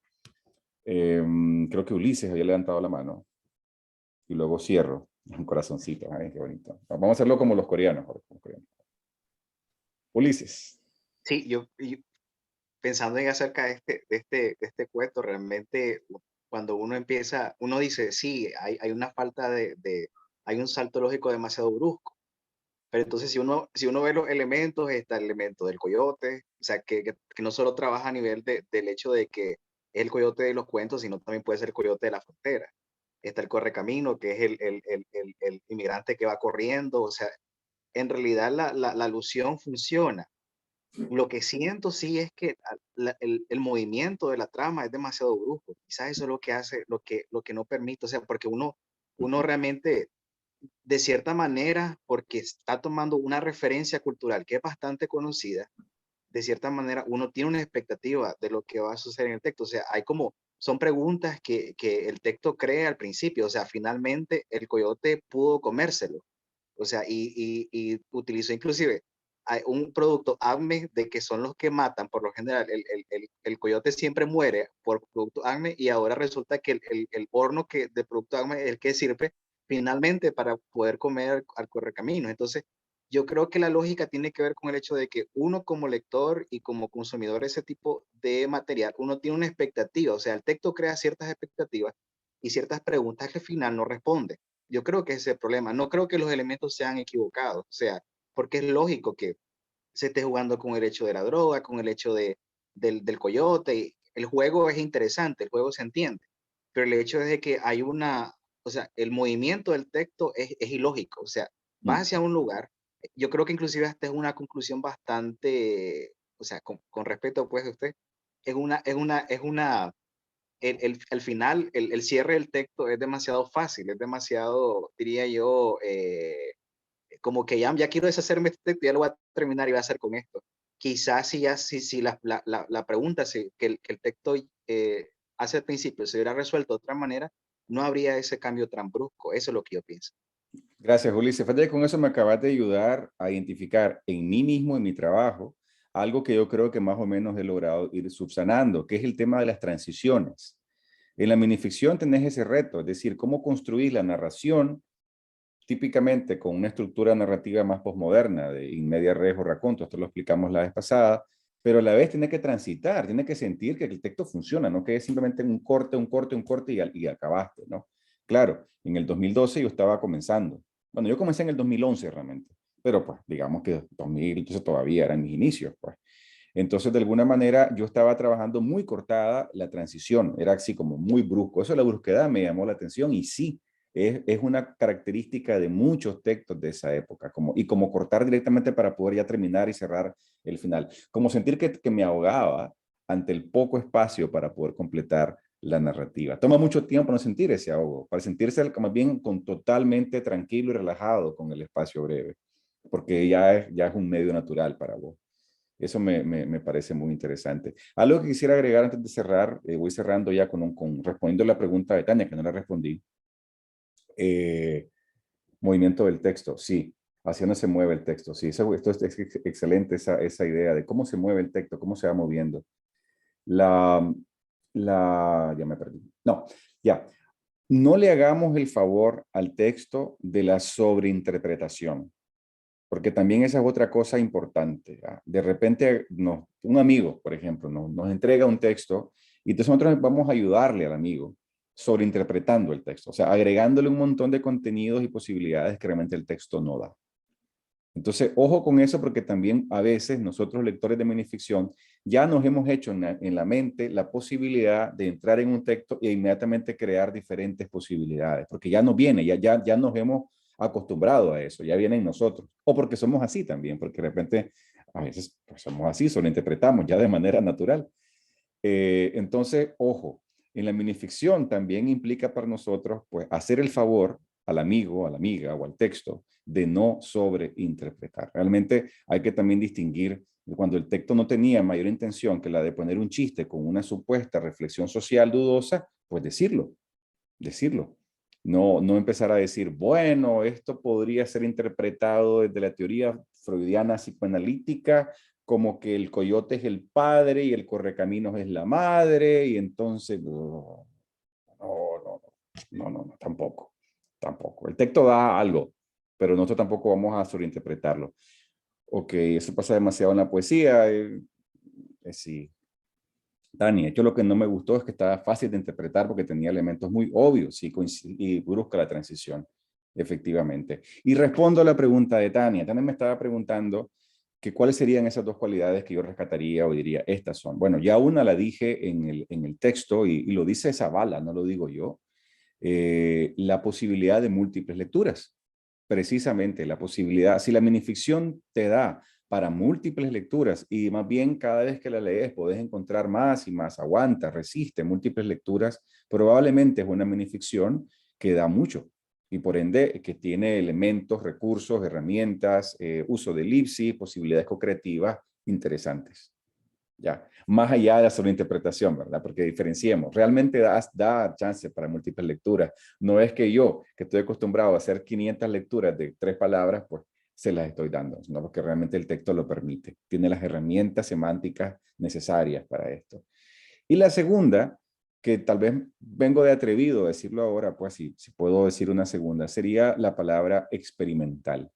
Y por experimental me refiero a esa libertad del autor o la autora de explorar a través de diferentes posibilidades que pueden ser mezclas con aforismo, todo el tema de la librería genérica, ¿no? Mezclas por aforismo, mezclas con poesía, el formato no narrativo, que sería todo esto proteico, también el tema del metatexto, el intertexto, todas estas otras herramientas o posibilidades que son propias de la minificción, que son las herramientas que tenemos precisamente que podemos utilizar y que nos ayudan a diferenciarlo, por ejemplo, de un cuento clásico. Entonces, el mismo uso de una estructura narrativa no aristotélica con in media res, con raconto. Entonces, estos otros recursos, estas otras herramientas que hacen más dinámico el texto, que lo convierten en algo que te permite jugar en la co-creatividad. Esta parte de experimentación es también algo que yo aprecio mucho en un texto. Pero bueno, si tiene múltiples lecturas, pero no es muy experimental, pues tampoco pasa nada, ¿verdad? Porque igual se disfruta. Si es muy experimental, pero no admite múltiples lecturas, más o menos. La verdad, prefiero uno que tenga múltiples lecturas y no experimente, a uno que experimente un montón, pero que no aguante más de una lectura. Tal vez entendió eso, ¿no? Si tiene las dos, fantástico. Pero si va a tener una de las dos, que aguante muchas lecturas. Bueno, yo creo que ahora sí hemos hecho un récord hoy. Nos lanzamos 2 horas. Wow, me sigue pareciendo mentira, Krasnodar y Jorge, que se pueda hablar tanto de la minificción y no morir en el intento. No sé si quieren unas palabras por ahora ahí de cierre, Krasnodar, Jorge, luego yo diría algo. Bueno, yo ahora que sí se puede, que pueden escuchar, bueno, agradecer a todos por la participación, estén atentos a nuestra información que les mandamos por correo y bueno, muy agradecido con ustedes por estar acá con nosotros, por confiar en Brevemente y Alberto Sánchez que está brindándonos el taller.